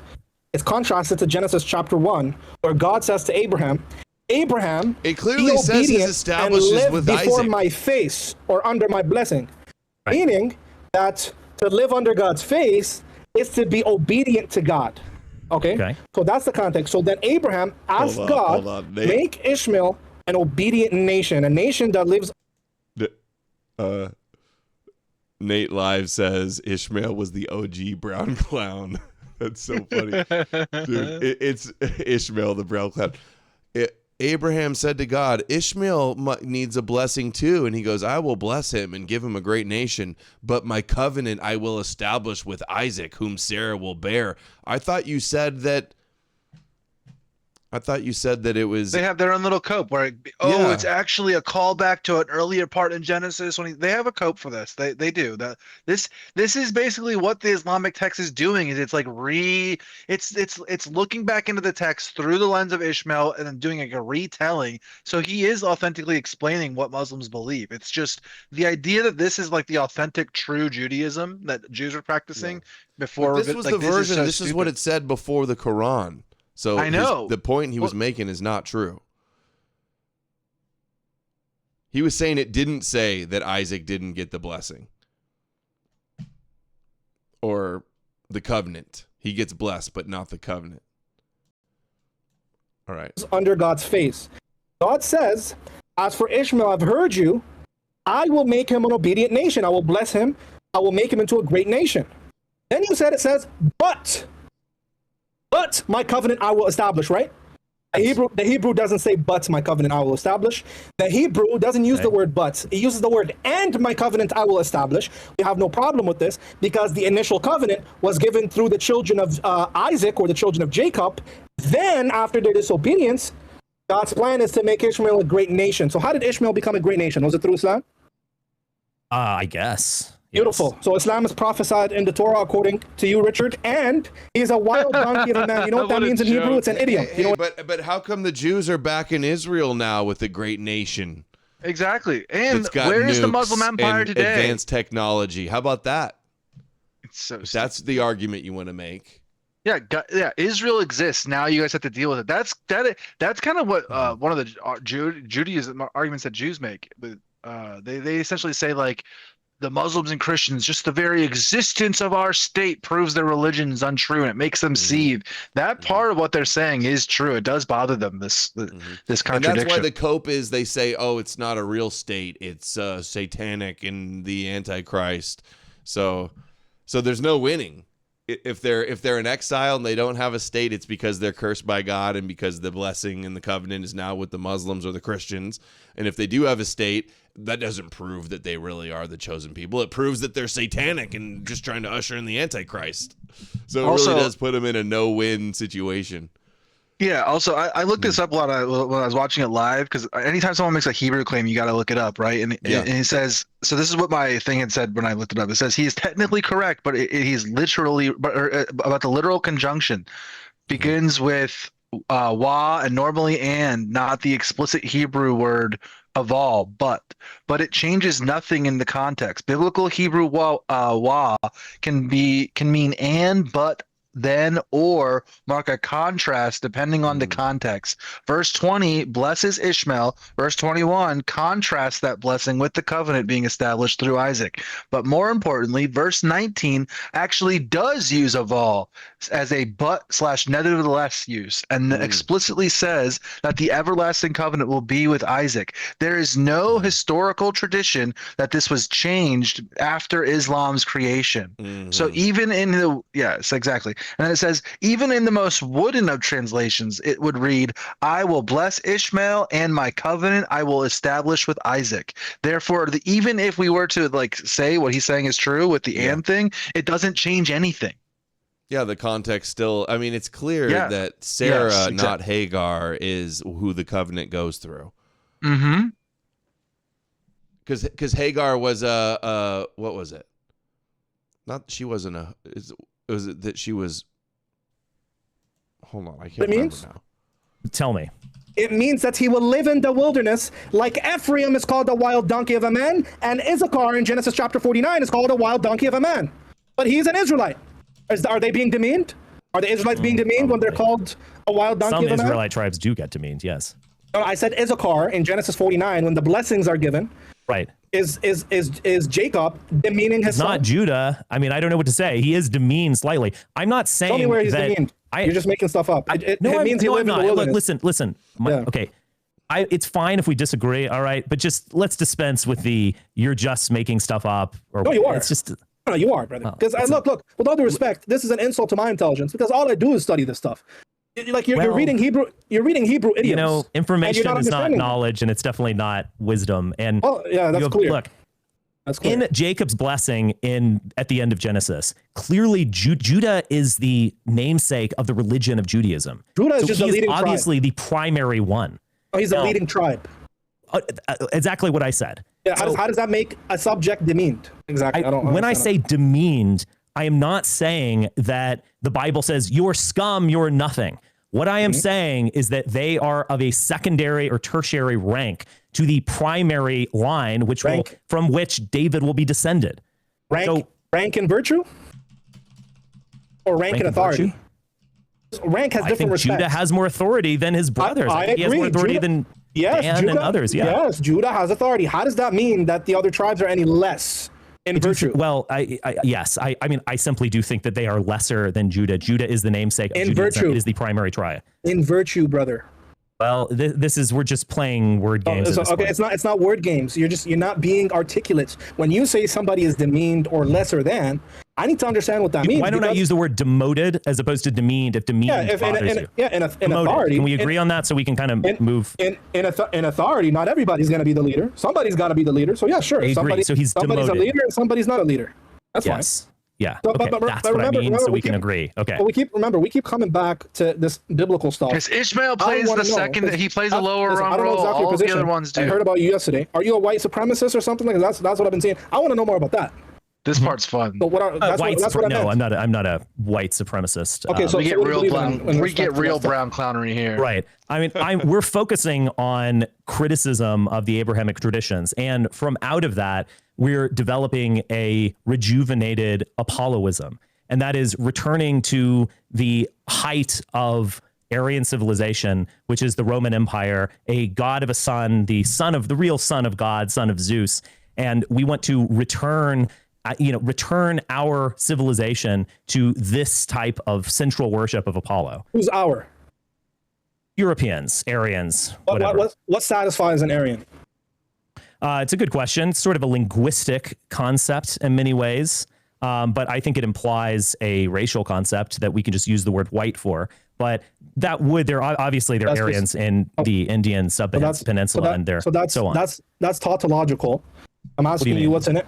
Oh, you're just repeating the thing. Not working? Right, so I'm asking, what satisfies whiteness? What is that? It's on. Well, just by to the way, myself, real quick, just to kind of point one this of the out, best these ways guys have to no problem identifying what whiteness is when they're talking Israel and calling it white supremacy. That they think that the Israel and the Jews and all this stuff, that's white supremacy. They're Polish. The reason that they're doing this is because of European capitalism, European colonialism. That's what all these brown clowns that are all going to sit there and argue. They have no problem identifying what is white and defining it when it's that, even though they're wrong when they're defining it. But they have there's no questions about that, right? But then anytime we assert a positive identity of what it means to be European, white, Aryan, however you want to label this or categorize it, then there is no such thing as these categories. The very idea of categories itself makes no sense. You have to define it exactly. Just because the lines are blurry, it doesn't exist. This is bullshit. Why is he even saying this? Jeremy Boring and Lucas were saying this. We covered on the show the other day too. What is he going to say? Well, there's no such thing as white people. That's your problem with Spencer, is that you can't say that white people exist. Yeah, exactly. This is this kind of rhetoric, this kind of thing. This is anti-white. The very denial of us existing as European people and having like a continuous civilization and culture is ridiculous. We built this fucking world. We've done all of the technology and high civilization of the world, and everything that we're living in right now in this current age, it was built off of our ideas and our expansion and our spirit. Okay, so the idea that they're going to sit here at the end of that line and pretend like we now don't even exist, it's absurd. It's ridiculous. Understand what an Aryan is one of the ways that we can scientifically is through linguistic analysis. There's an Indo-European language family, stretches well beyond Europe. But that implies a race, if you will. Okay. Now, it's tricky, and there's always blurred borders whenever you do something like this. But that is what I am referring to when I use the term Aryan. Okay. And if we want to use the word European or white just because it's easier to converse, we can. Although that's not the best. So gypsies and Roma would be included in that, right? No. Oh, they certainly don't speak an Indo-European language. And they are of Indo-European heritage, are they not? Oh. Yes, they are. What are you talking about? Well, just because they were in a land where I guess we can connect it with Sanskrit doesn't mean that they're Indo-European. So how does that? Okay, so now you've lost. There are African Americans who speak English, and that's the only language they know. But I wouldn't call them Aryan. Okay, so 1 second. You just said they're not Indo-European. They are. They do speak an Indo-European language. Okay. Now, why are they not included in your white race? Because they originate thousands of years ago from a different land. Well, guess what? That's like the language. Like that's a later development from that they picked up in diaspora. And Gypsies are literally from India, and they migrated westward, and they're not Indo-European because they're not part of that tradition that we're talking about. The conquerors that moved out of the Eurasian steppe and migrated through all of Europe and established all of the civilizations and ethnic groups that we know about today, and they migrated all into Iran, northern India, all these places. The people that we know as Gypsies, they came out of India in the 13th and 14th century. They migrated through the Persian Empire. They migrated westward through the Byzantine Empire and migrated into Europe. That's where they come from, in the 13th and 14th centuries, migrating westwardly. That is not what an Indo-European is. That is not what an Aryan is. That is not what a white person is, okay? White people migrated from the Eurasian steppe into India and conquered it and conquered those people, okay? They don't come from there in the 13th and 14th century. Gypsy Crusader would like a word. Gypsy Crusader would like this guy. He'd be like, let him cook. He's cooking. He's trying to do this thing where like Indo-European is just like a categorization, like a general category of anything that is like shared Indian and European culture. That's not what the term Indo-European means. Indo-European in this context is just like a nicer, softer version of the word Aryan. Okay, it is a reference to not only, I mean, you could call it like an ethnic group, you can call it a racial group, but like a better way to understand it in the context of like this ancient conquest is like a class, like a noble class that sat above lands that they conquered, okay? And part of those lands are in India, and they stretch over Iran all the way up through Eurasia and into Europeans' founding stock. That is what the Aryan that was being discussed here. It's not some like generalized term for anything that shares both Indian and European culture. That's not what it is. Yeah, and okay, what if he were just to say yes? Okay, no, he's not white. Okay, now what's your point? Is he going to get to the point? Thousands of years ago from different land. To the degree that they speak an Indo-European language, it's one that they inherited. As I said, African Americans speak English. All right, what does that mean, inherited? They're not part of the conquering Aryans who entered the. That's question begging. Why? That's circular. They're just as Indo-European as anybody else. Look. Okay, you can actually trace history through language. They've got genetic differences between Europeans. A remarkable thing. You know the word rex, Latin for king? You've probably heard that? Yes. Right? Regnum, regime, Reich. There's also the word Raj in Hindi. So you can look at these cognates and trace them back to a Proto-European language that implies migrations and splitting. The Europeans didn't migrate? We can use language to infer history. It's blurry, it's complicated, but you can do it. And all Europeans, they're a different tribe, Germanic and Anglophone and all that stuff. They all migrated from somewhere, right? Right. There is an implied original Aryan homeland. Yes. Oh, what's that original homeland? We don't know, but it might be in Eurasia. It might be actually in. How do you know the Gypsies? Gypsies don't come from it. Well, again, because they came from India in the 13th and 14th century. Let me just look up. I'm just curious if they actually speak an Indo-European language. Now, that doesn't negate my point, but what I'm saying is that when you find cognates in words where there are words that are clearly related and they would not have been, it's too close to be random. You can trace different migrations from a spot. So there, in all likelihood, was a sort of Indo-European, an Indo-European homeland somewhere on the Eurasian continent. These people went to Britain, and these people went to the Italian peninsula. These people went to the Indian subcontinent. These people became Persian. Persian is a Indo-European language. Now, Persians are white too? Well, again, I use the word white advisedly, but yes, are they certainly Indo-European? Yes. Okay, and why are the Gypsies not Aryan? Just because a people begins to speak an Indo-European language.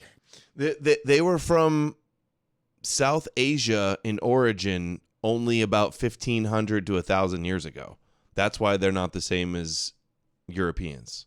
Not even. I mean, simple as that. From 1300 or from 1200 to 1300 is when we first started getting their migrations into Iran or into Persia, into Europe. 11th and 14th centuries. Yeah, into Europe. Yeah, so it's not even 1,000. So before years. that, so just 14. So 600-700 years ago, they were Asians, Asian mix, East Asian Indians. That's why. Yeah. Does not mean that they are from that originating tribe. And hold on, the reason they're speaking like an Indo-European dialect of Romani is because that's what those people spoke, because their language was enforced on them by the conquerors that we're talking about more than 1,000 years earlier than that. Does that make sense? Mm-hmm. So the reason that they're even speaking a quote-unquote Indo-European language is because of the very conqueror category that we're referencing here. Mm-hmm. Look, here we go. Roma are genetically distinct from both modern Indians and other Europeans. They cluster today, as of only 600-700 years ago, South Asians and Southern Europeans, reflecting their Indian origins and subsequent European admixture. So they're like best, Ashkenazi Jews. They're a little, like Ashkenazi Jews. So they've been mixed in recent years with some Europeans. Yeah. So not OG Aryans. Get the point? English? Well, I'm using your own standard. A non-rhetorical question.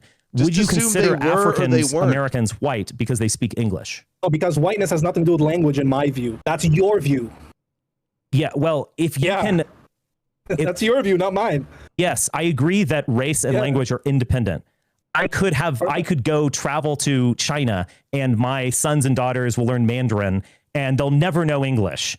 But I don't think you would consider them Chinese either. So yes, language and biology, two separate things. Right. So that's why I'm asking what satisfies whiteness. You can trace these things. You can trace biological movements through language because it implies an original people splitting and engaging in migration or conquest of other tribes. So this is not like can we be totally certain about these things? Of course not. Can we engage informed speculation up to the point of absolute why certainty. Does he want Indians to be white anyway? I don't get it. Can you demonstrate that gypsies are not Aryan, that they don't come from this? He's trying to say that, like, because Aryan homeland, like blue and green exist, because teal exists, blue and green cannot exist. You understand? That's basically what all this is. It is very, very low IQ, stupid ass way of deconstructing the identity of white people that's been around for my whole life. What he should just say, okay, Arabs don't exist. Arabs aren't a thing. There's no Africans either. There's no black people, Africans. It's all on a spectrum. Is that the argument he's trying to make? So weird. Straight that. Because they have all the characteristics. They're European. They are Indo-European. Because they migrate around Europe? Everybody migrated.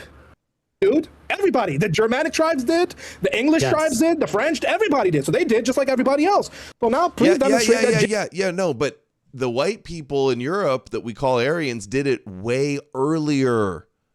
That's what he's not getting. Those time differences make a big difference. And it was a different people when they migrated in the first place, too. They were like basically like the untouchables that migrated out of India. Okay, that's who they are likely descendant of. I mean, it's unclear what they are, but that's what I would say. Who was I watching the other day? There was a debate. Who was debating this? It was Arvel. Arvel debated and Nemos, and got all into where Europeans came from and how we're not Israelites and Jews have different DNA. Yeah, in the lore, we're Japheth. Yeah, of the Anatolian steppe was one of the first migrations or something. Yeah, way before the Gypsies. Gypsies are not white. Otherwise, you'd have to say Gypsies are part of your. Yeah, Romani is okay. Interesting. Romani is an Indo-European language. Very interesting. So are they white? As I've said, just to reiterate, language, biology are not the same thing. However, we can see how language implies biological migrations through the study of cognates. So the fact that a people like the Roma or like who speak a Indo-European language, Romani is Indo-European, you're correct, or African Americans speak English, we simply have to make a distinction that they are not members of the original Indo-European or Aryan people who brought these languages to other lands. Well, demonstrate it. Why are they not white? I just did. All you did is just assume. Do you think the language moves without people? Like language just on its own, the letters hop around and move somewhere? Obviously, people carry the language. All right. And why are the Gypsy and Roma not European? Why? And how do you? If you want to call the Gypsy and Roma Indo-European because they speak Romani, you can. That's not what I said. I said, why are they not white? Because you gave this, arbitrary criteria for whiteness. They have to speak the certain, a language family. Their language has to fall within this family language class. They have to have a certain migration route. Okay, demonstrate how they don't fall within what satisfies whiteness. I feel like I've answered this 3 times and I'm just repeating myself. That's okay. Well, you don't have to answer. Everybody knows you can do genetic studies to also determine migration and intermixture, etc. I think a better question. Hold on. I think a better question would be to define whiteness specifically. Define whiteness specifically. He did, Sneeko. He said whiteness is when you speak. I specifically didn't say that. Can I hear the definition? I want to hear Richard's definition of whiteness. How about just before he does it, because it's important, because he switched it. You can go back and watch the clip. I said 3 times. Language, race are different. You can study biological migration through language. It's very helpful. I wish instead of going in circles again, you should just grant it. Okay, say they're white. Now, what's your point? What does that have to do with anything? Well, he's gonna get to it after this. They get to it where he's a universalist. He has a huge problem with this, and they think it's skin idolatry. And look, Arvel was right. I just looked at this. Hunter-gatherers 45,000 to 15,000 years ago. This is where Europeans come from. Another big immigration. Early farmers from Anatolia, 7,000 to 5,000 BC. Yeah, so basically pastoralist, 3,300. So that's where Europeans are a blend of those 3. Yes. Gypsies are Indians as of 1,000 years ago. That's the difference. language equals race or race equals language. Just to be clear. I know. That's what you're saying now. If you play the clip back, it's fine. Just wait. For the sake of the conversation, let's have a clear definition so we can move forward. Yeah, so he's change it, but whatever. It's okay. Go ahead. Yes. So a race is a subspecies of humankind. And there are largely 3 major subspecies, but we can argue about the blurry borders and so on. You know it when you see it. I don't think there's any real question about who is Aryan, European, white, or not. Good. Okay, now you're saying something else. In the beginning, brother, don't gaslight me. Okay, don't gaslight me, please, brother, because we can watch the clip again. When I asked you what satisfies whiteness or what an Aryan is, you said, well, they have to fall under the specific family class, Indo-European. That's what you said, brother. That's why we went into the Roma and the Gypsy, because they also speak Indo-European language. Now you're saying, how about they have to have the vast majority of their genetics going back to Europeans from those 3 major migrations thousands of years ago? Is that good enough? Is that too hard for him to do this? He thinks he's so smart and condescending. I know. The way It's he talks. it's so crazy. Obnoxious. I know. Yeah. Responded to this. Okay, no, just let me finish. You didn't respond. You just begged the question. Now you're saying, okay, well, whiteness is something that's self-evident.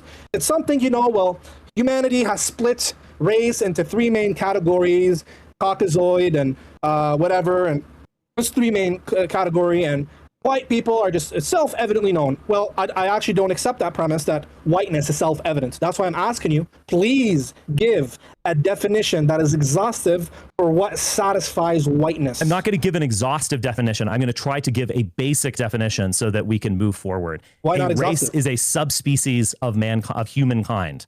I ask you what whiteness is. It's a large breeding pool, and we can trace the outlines of the breeding pool. Language is very helpful. Language is not perfect, as I've said multiple times now. Laughing. Like an African American can speak English. That does not make him Indo-European. I didn't ask you what race is. I asked you what satisfies whiteness. Get ready. I didn't ask what race is. I'm trying to define things objectively, not in terms of satisfying whiteness. That's another question. No, that's what I asked. What satisfies whiteness? That's what I've been asking. Carlin, is he trying to get him to say capitalism? Is that what's going on here? Dude, that's what I was thinking. Is this his Marxist Islamic capitalism yeah. indoctrination? Richard should have said whiteness is capitalism. That's what he should have said. Oh, I saw a flyer Richard, today on a street poll with Malcolm X that said something like that. Isn't it crazy capitalism is racism or something?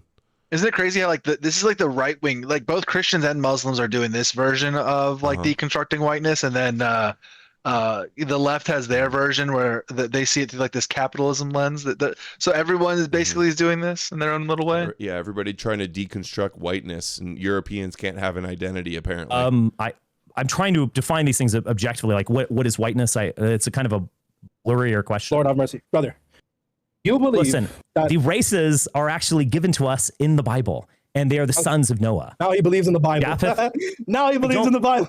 Yo, come on, brother. I don't have to believe that Yahweh is the creator of the universe to read the Bible and see what it is saying. What is the Bible telling us about the 3 sons of Noah? Japheth, Shem, and Ham. So Ham is going to be the ancestors of Africans, Ethiopians, etc. Japheth is the ancestor of the Aryans, the Europeans, if you will, etc. Beautiful one, Shem according to Mizrachi. gives us the word Semite. Ultimately, Shem is going to be that strand. The Asians don't get represented. Watch this, ladies and gentlemen, because you just dug a deep hole for yourself, Mr. Richard Spencer. In order for you to demonstrate what whiteness is, you had to resort to a biblical character in the time of Noah and say that to satisfy whiteness, you must be a descendant of such person. Now, according to, don't cut me off. According to the criteria you rejected the historicity of Christ for, is Noah and Japheth a historical person? No. So then what is whiteness if they are not historical persons? Okay, first off, when you say satisfy the criteria of whiteness, I really don't understand what you're asking. I am trying to objectively describe what a race is. And I try to do that. I'm not asking what a race is. I'm asking, what are the conditions that must exist such that somebody would be white? They are part of this subspecies of humankind. Dude, that's begging the question. They're white because they're part of whiteness. What is whiteness? It's a breeding pool. I mean, what satisfies being a moose?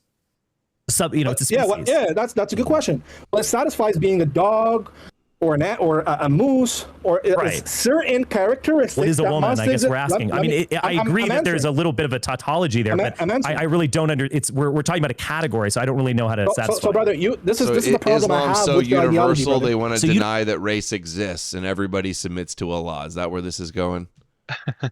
Is that it? I don't think race exists. No, that's not what I said, brother. I'm asking. Race exists. Okay. And there's this race crazy. that He has like a white people, Europeans. These people need to have their own ethno-state. They need to self-preserve their cultural identity. They need to survive. He's saying all these things like it's a bad thing. And evolutionism dictates, right? Survival and stuff like that. Okay, fine. You put this category as whiteness.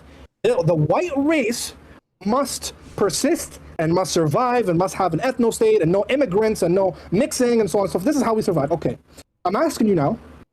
I have two problems with this. The first problem is you are not actually able to tell me what satisfies whiteness in a way that is consistent with your view. Second issue is that even if you are able to give me an exhaustive, coherent criteria for what satisfies whiteness, the second issue would be is why would you focus on the category white instead of category tribe, family, religion, civilization?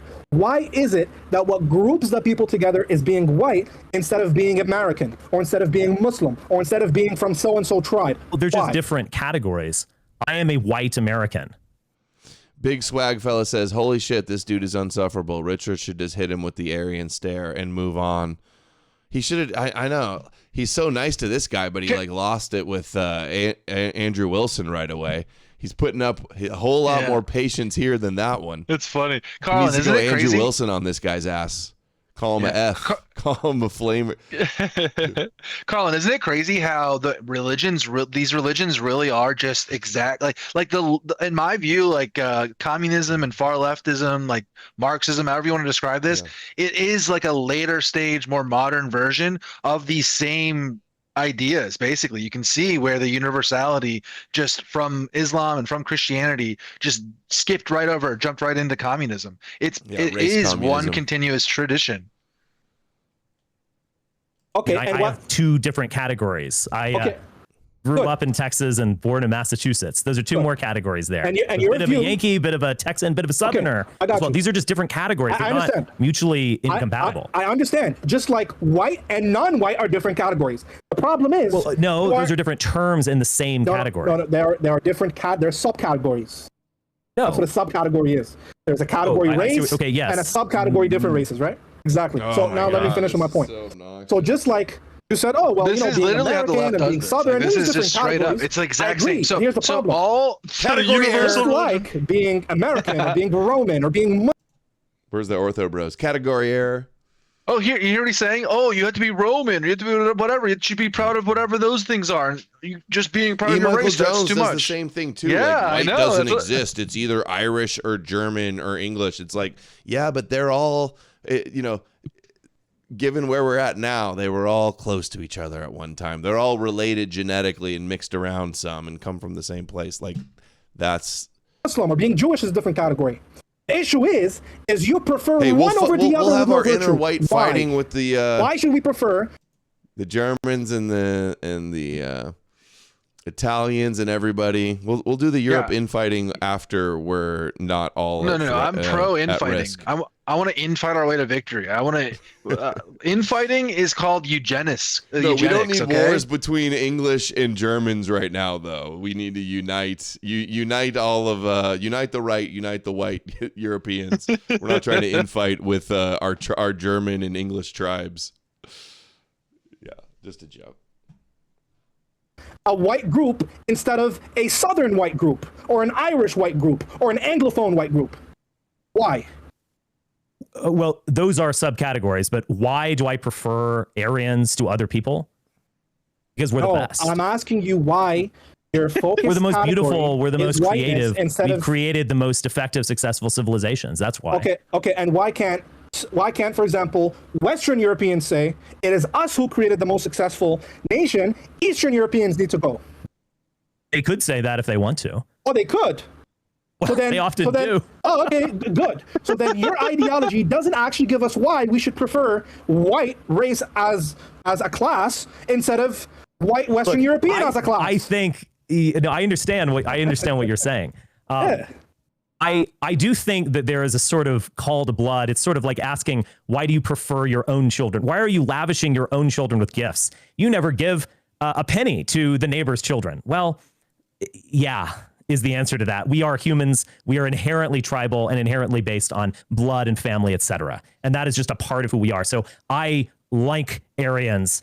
I am sort of in their debt. I'm part of their team, whatever metaphor you want to use, in a way that I am not for Chinese. Only when they're not and Roma that just and is what it is. Right, but I would say that only if they're not I Roma also, and Gypsy, to the degree that, I'll finish real quick, to the degree that I can step outside myself and put aside just pure blood loyalty, I would absolutely 100% say that Aryans are the greatest. We create the great art. We create science. We create civilizations that can flourish. Let's period. Let's stay on that, okay? Yeah. Now, you didn't actually give me an answer to my critique, but I want to point out another issue.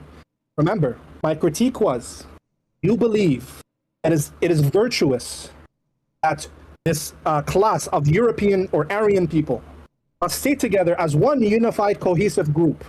They must have an ethno-state, right? They must cohabitate and live and survive and marry each other and keep their lineage going. Okay, you could hold that.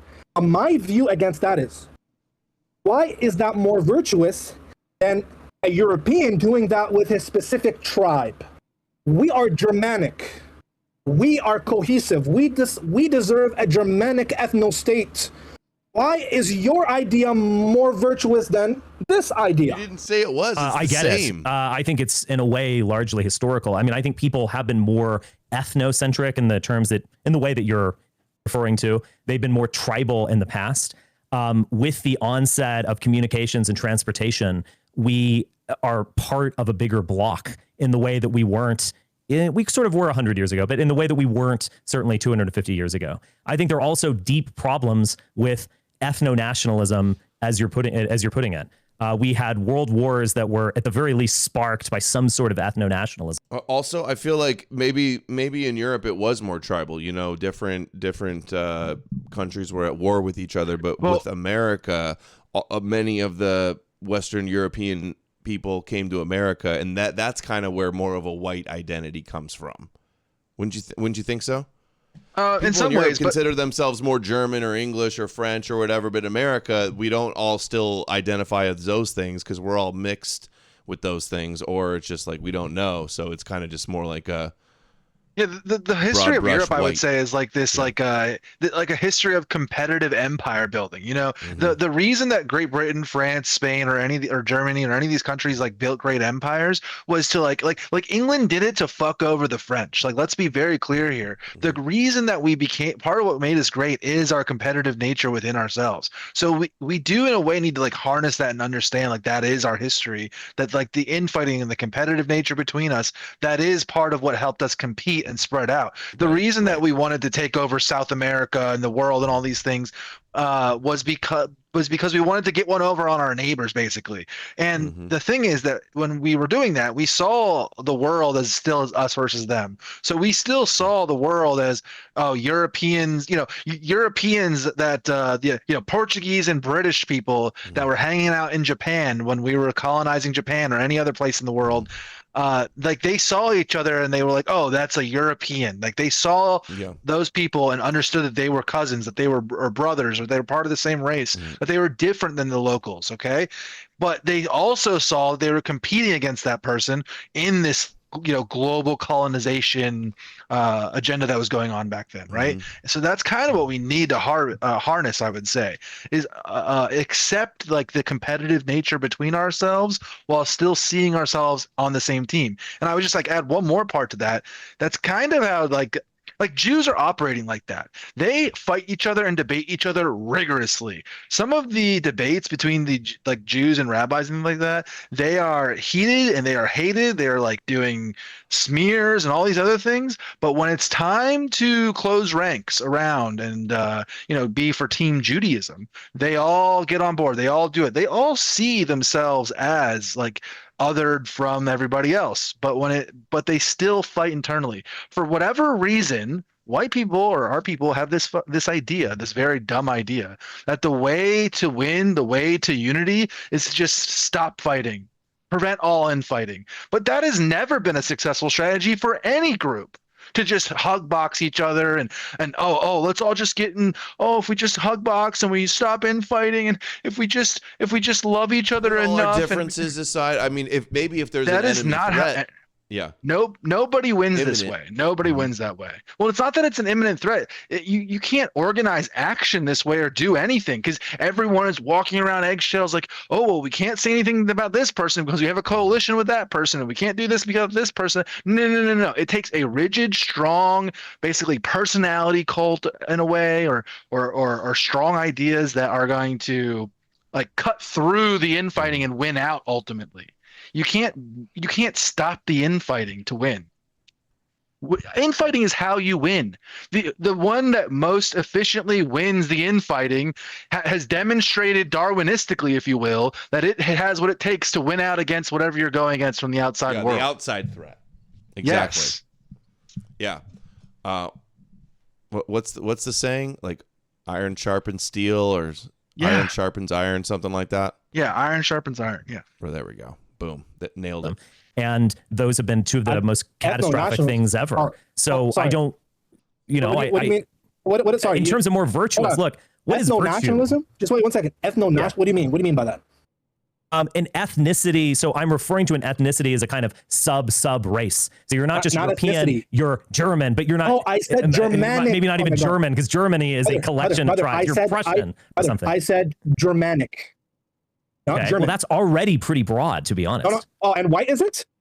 White is broad. I don't doubt that, but I'm just saying Germanic is already quite broad. Good. So broadness is not an issue.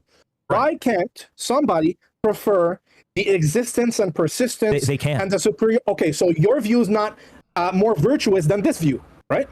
They absolutely can, but I also think that a smaller nation state is going to be gobbled up, if not crushed by larger blocks. Vis-a-vis 1.5 billion Chinese, Germany doesn't stand a chance.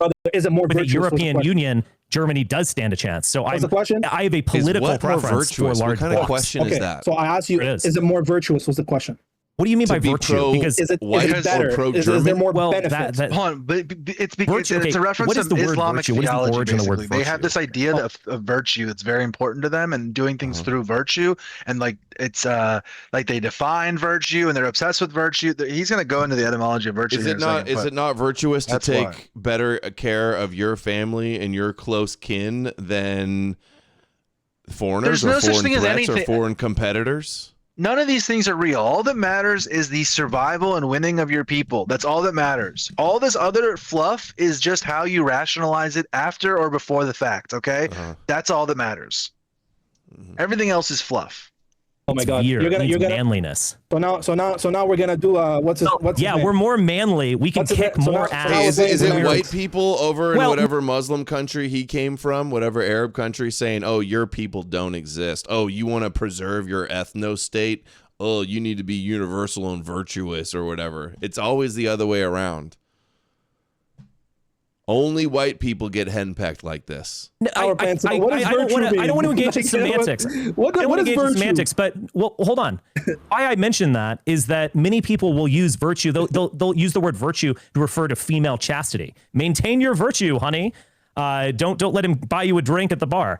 Now, other people, Christians, will use virtue as sort of being a Christ follower or being like Christ, turning the other cheek, not resisting evil people, all that kind of stuff. When I mean virtue, I mean it etymologically. It means manly. It means kicking ass. I don't mean it that way. So, I mean, that's what I mean when I say it's more virtuous to have united. I guess Asians don't exist because there's Koreans and Malaysians and Chinese and Japanese and Filipinos. I guess there's no such thing as Asians either now.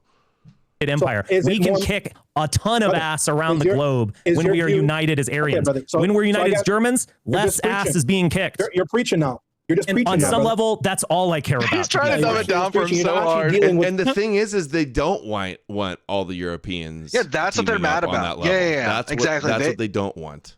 Well, I think that, these people aren't really smart enough to really understand this, but they feel it on like a intrinsic level or an instinctual level where they realize that basically if white people did this, if we saw ourselves as one, teamed up, did made ourselves into like a global empire, Europe and America and Australia, New Zealand, all united in one big alliance, that nothing in this planet could even compete with us remotely. We would once again dominate the globe. And right now, from their point of view, that's what we're currently doing. They think that we currently dominate the globe. So they're trying to like prevent this from happening, preventing this awakening or any sort of like seeing ourselves as that global empire again.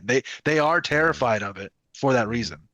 So my objection is it more morally excellent to unite as a white race instead of uniting as a white Germanic group? Morality is gay. Like, morality is gay? Is it more moral? Probably not. I mean, but morality is not something morality in the sense of like Christian morality. Are we going to be like more pacifist or nice or whatever? I don't give a shit about any of those things. We want to be able to dominate other people. So we need to be united so that we can be less moral. Hey, brother, you've been talking to too many Jay Dyers and evangelicals, brother. That's what's going on. There's nothing. I don't talk to them that much. There's nothing in the word moral or moral excellence that implies pacifism. Do you think Jesus was morally excellent? Let me finish, brother. Let me finish. There's nothing about being morally excellent that implies this Christian idea of being subservient and being a fruit cup and loving your neighbor, not loving your neighbor, sorry. So they think it's moral to conquer us with the sword. The other cheek. That's There's what he's nothing, saying right now. There's nothing that implies that. It's moral to subjugate us and impose Sharia law on white people. That's moral to him. Well, remember what he said earlier. He said that earlier God promised them not just the world. Not just the promised land. They don't just own Israel. That's not what the Muslims were promised. The Muslims were promised the world, and he said that they will one day have the world, and that all of the enemies of Islam will be conquered. So he's sitting here, part of an international empire that wants world conquest, and he's crying about Europeans trying to unite under one banner and have world conquest. Like they don't want competitors. That's their issue here. Speaking my language, brother. Islam sounds pretty cool. So you should become a Muslim. So you should become a Muslim then. Maybe. So do you have a problem with this hypothetical white race practicing Sharia law being Muslim? Yes. First off, I grant that there are more manly virtues he to tautology in itself, redundancy. There are more manly virtues to Islam vis-a-vis Christianity taken as a philosophy. Now, have Christians engaged in colonialism, genocide, conquest? Of course they have. And in many times, not always, they've justified their desire for conquest through Christianity. And it's a great irony of history. But taken as philosophies, is Islam more badass than Christianity? Obviously it is. Okay. So but I don't want Aryans to adopt Abrahamism any longer. Why? Well, because you're ultimately going to be subservient to Jewish ideas, Jewish scribes. That's a misunderstanding of Islam. Okay. I just told you, there is nothing Jewish about Islam. Islam is you believe that Islam is the Jewish, that Moses was Jewish, that David was Jew, or I'm sorry, Moses was Islamic, David was Islamic, that all the prophet, he basically is taking the word Islam and backwards projecting it into the Old Testament. Islam, there's nothing Jewish about Islam. I mean, this is purely a word game. This is purely a word game that they do with this thing. It's ridiculous. Yeah. No. It's just like when the Mormons claim that Moses was a Mormon and all this other stuff. It's insane. Rabbinic Judaism. That correlations only exist because there is a remnant of divine revelation. Not everything Jews believe in is wrong. There's some things they believe in is true. Sure. And because it's true, we also believe it because we believe in what is true. But Islam, do you agree, for example, that Islam has produced the most successful dominant empire known to mankind? Maybe in terms of territory, I'll take your word for it. But in terms of developing civilization, I wouldn't agree. Oh, yeah? Like what? I don't think it holds a candle to the Roman Empire, but Oh, okay. What about? You can stick up for your people. I get it. No, I want to challenge that. What about the Roman civilization is more civil than the Islamic civilization? I don't want to answer it in the terms of civility, but they took Greek culture and they created a sort of infrastructure that could support Greek culture. They took the gods of the Greeks. They took so much of the literature and ideas of the Greeks. There's the anti-Western attitude too. He's like, oh, well, you had bigger empires, but it's just because you weren't civil. We're more civil than you were. That's what he's getting at right there. That's the cope. Or a civilizing force in the sense that they developed infrastructure, armies, plumbing, political systems, etc., that could hold up that culture and practice a lot of homosexuality, right? Well, they did at the end, but I mean, look, societies go decadent. There's a lot of homosexuality practice in the Muslim world. Oh, no, there isn't. There isn't, brother. Not in comparison to us. Yeah, there is. You can never make an experience, and a comparison all throughout time is clear that European identity. He's like, you got to meet my friend Basil. As long as it's been Christian, has actually been a failing civilization. Only when they moved away. Only when they moved away from Christianity in the Enlightenment period, they became economically successful. But if Christendom is the Middle Ages, then I absolutely see that as a failing civilization. Like there are a lot of beautiful things about the Middle Ages. I don't want to totally defenestrate it, but in terms of literacy, social organization, hygiene, etc., it was a failing civilization. It was a dark period. So you agree? We started to pull ourselves out of it when we were rediscovering the ancients. One sec, Richard. Yes. Do you agree? While Muslims were engaging in Aristotelian and Platonic philosophy and in medicine and in all kinds of sciences and building empires and schools and universities and hospitals, Europeans were not bathing for years on, living in shit in mud houses. It's very good stuff. I mean, you were the Islamic Golden Age was a way of continuing the culture of the Greeks in a new form.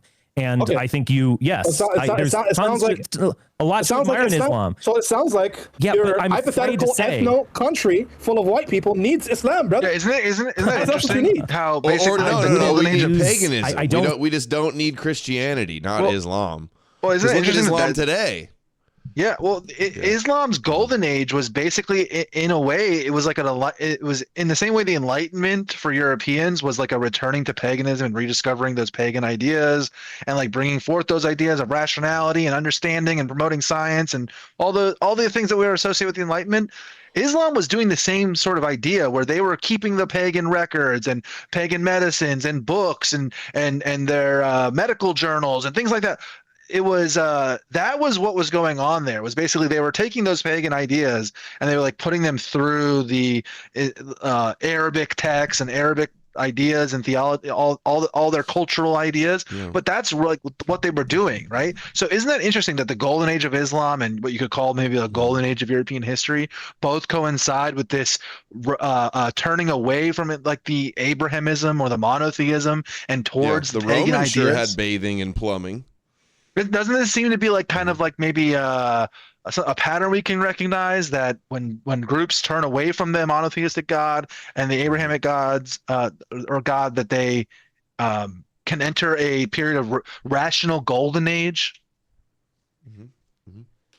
Yep.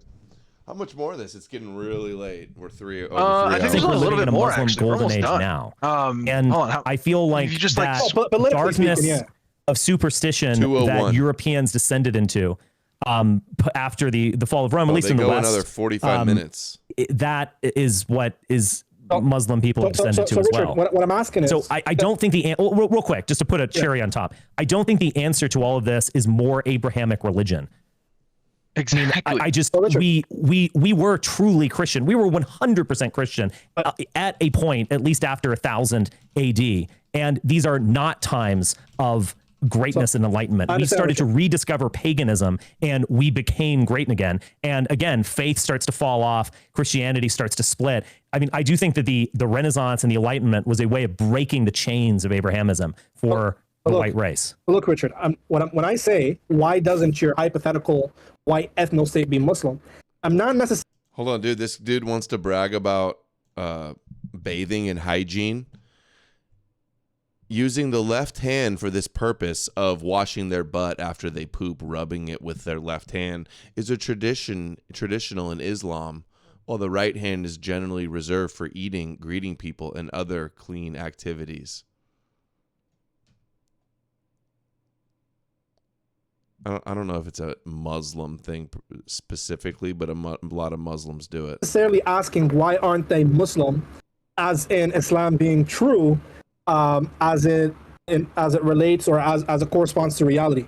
I'm asking, what is your issue with your hypothetical white ethno-state being pragmatic Muslims that practice the law and the civil moral code of the Quran and the Sunnah? If you are a practicing Muslim, you could exist within my hypothetical ethno-state. No, I'm saying why can't the white people be fully? Yeah, that's what I'm asking. Yeah. Big Spence just gave us a retweet. I wonder if he's watching. What's up, Spence? Good job, real good job in the debate. Should have gave him that Aryan stare from the get go. he does make me want to make. We'll do this. I'll do this tomorrow. I want to throw together like a cheat sheet for Pliny, Tacitus, Josephus. We need to just have like a one-stop shop place that you could just reference one or two sentences debunking each of those claims, so whenever someone's in like an argument with these people, they can just instantly shut this down. I mean, all the sources that guy read off of the AI thing are, I mean, we've gone over, I mean, I think I've argued about Tacitus and Josephus now probably for like 5,000 hours of my life. So we just need to put this into a very easy to understand format, and we need to start ripping these people apart. They have nothing to stand on with Josephus, Tacitus, Pliny, any of those sources. It's done. Those arguments are over. Yeah. I don't think we will have a great empire without rediscovering Apolloism and Roman Olympian worship. Now, am I a bigot who would want to prevent Muslims from engaging in their religion? No. But it would be subordinated. Roman religion has a way of hierarchy and subordination that was actually quite successful, although it failed with Yahweh. New gods can enter the pantheon. They can be secondary so long as it is Jupiterian or Apollonian in this sense. Now, the problem with monotheist is that you believe there is only one and that is the only way. And so there's a sort of intolerance within the monotheistic mind that is not present actually in the pagan mind, where you can understand other and confront other deities as expressions of peoples, that is ethnicities, as states, as ways of life, etc. So Richard, what I'm asking is, forget about monotheism for a second, because that's to do with the theological aspect. Would you have a problem with your hypothetical white ethno-state practicing Sharia law? That should not be the public faith, and that won't be the state religion. What's the problem you have with Sharia law? They do the same thing with it's not so much the actual law. I'm sure there's plenty in Sharia law that would coincide with English common law. I don't want to get into these kinds of things. You just said you don't prefer a lot of. You said you don't prefer it. I want to know why.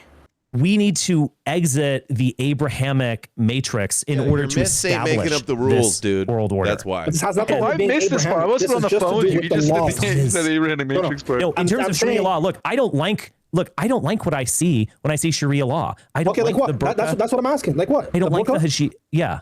The what? I don't like the hijab. I don't like it. Okay, good. Okay, so now that's what I want to say. But that being said, I'll finish really quick. That being said, I don't know enough about Sharia law, and I'm sure there's plenty of Sharia law that I would find totally reasonable. But I would just say, in terms of its most ostentatious effects, I don't like it. Okay, so you don't like it when your wife covers up. They do this in the Ohio men look at her? Yes. You want men to look at your wife? There's a difference between men looking at your wife and men doing other things with your wife. No, I said look. I want to go back to an ancient world where we're just wearing togas and sandals and you're just seeing cleavage and long legs. I just want to confirm. I do want to live like that. Yeah, I'm a more sensual person. So you want me to look at your wife's cleavage?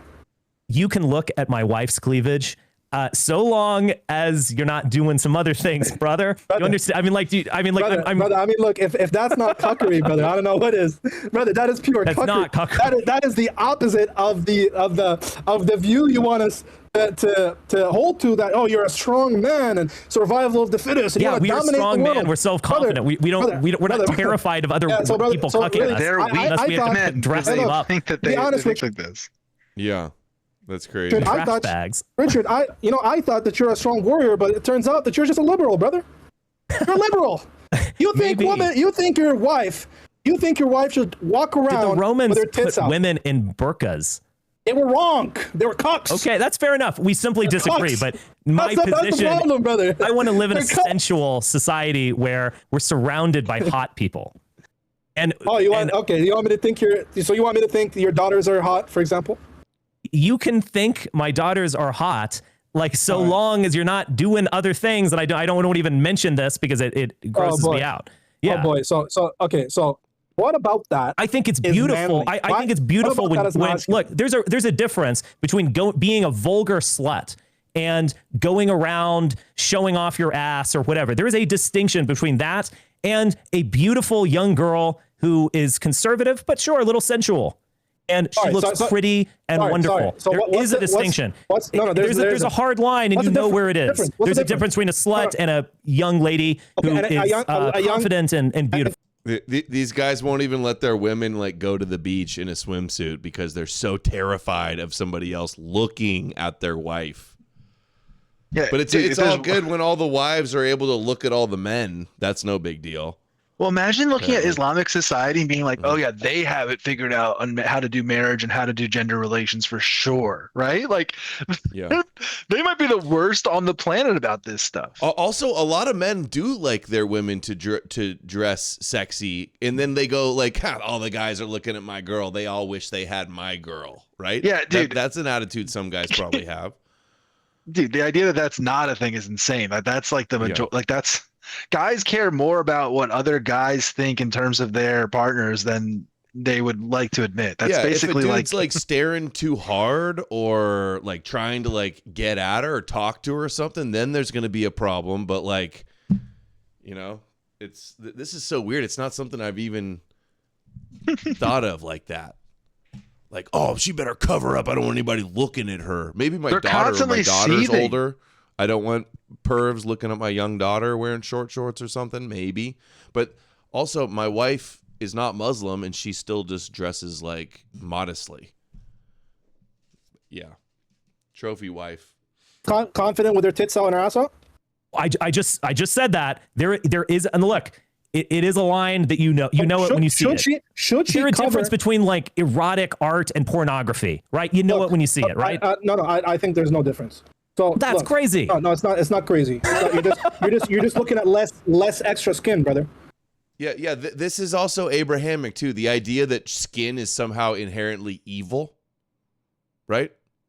I mean, it's only evil if you make it to be evil. If your culture says it's evil to show a nipple on TV, it's Middle Eastern desert religion, gender politics. That's what's going on here. Why can we stop trying to enforce the desert gender politics for the tribal desert people on European people? Like, this is not actually compatible with our behavior and how we view the world and our women and our relationship with women.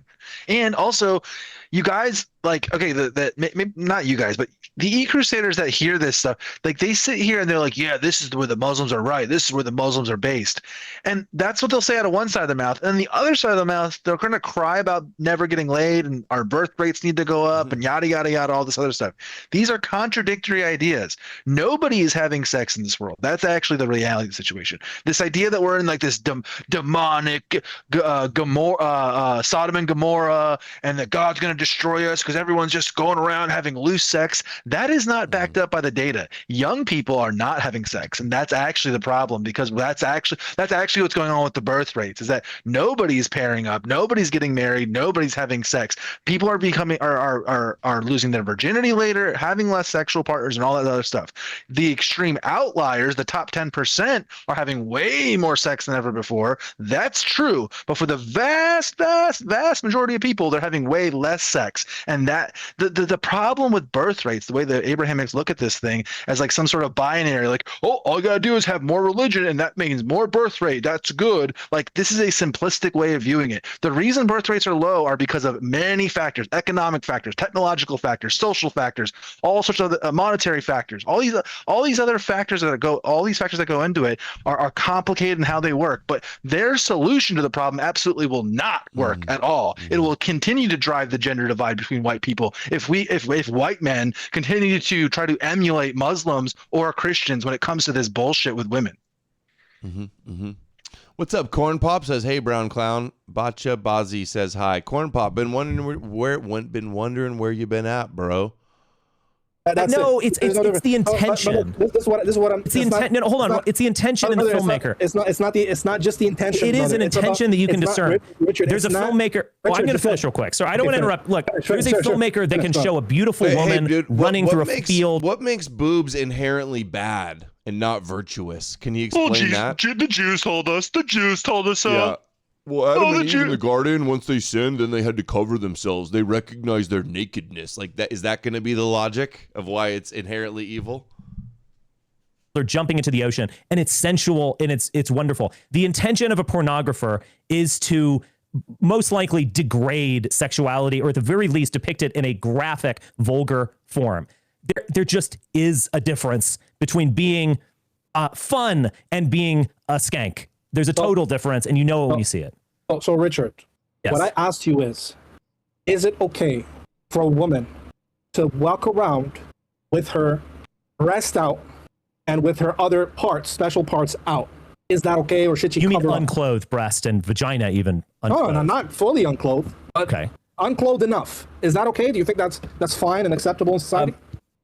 Yes, in the sense of we need to and you see the female form. I hate this people, and dude. is it? Dude, we need to literally conquer the galaxy and find other planets that have beaches, so that our hot ass women, our hot ass European women, can sit on those beaches in their bikinis and sit out and look and say, "Oh, look at what we've conquered." Okay, that's actually the goal: is to put hot ass European women on beaches on other planets. Okay, the idea that we're gonna sit there and put them in burqas—that's somehow the goal. Yeah. Fuck off. Does this guy look at like some African tribal women like dancing around with their boobs flopping around and look at them and go like, those evil whores? Like, no, that's just like what their culture is. So the dudes are all used to seeing boobs, just like they're used to seeing the women's faces and stuff.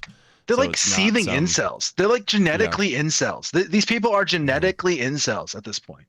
Sneako's like, I like boobs. Maybe I'm not Muslim. Well, yes, I do think that is fine. I want to live in a society where women are free to act like that. Correct. I got you.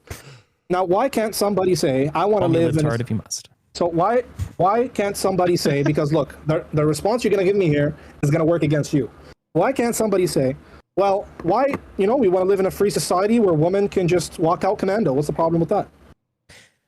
I mean, just to reiterate, I've said this twice now. I mean, there is a line between total vulgarity and sensuality. I'm not asking about the intention. You know it when you see it. Brother, I'm not asking about the intention, brother. What she intends, she wants to be a whore. No, that's not what I'm asking. Would I see? Is there a difference? Yeah, Richard, how can you justify this? A Jew didn't write down there and tell you it was from God. What are the societal effects in case A and case B?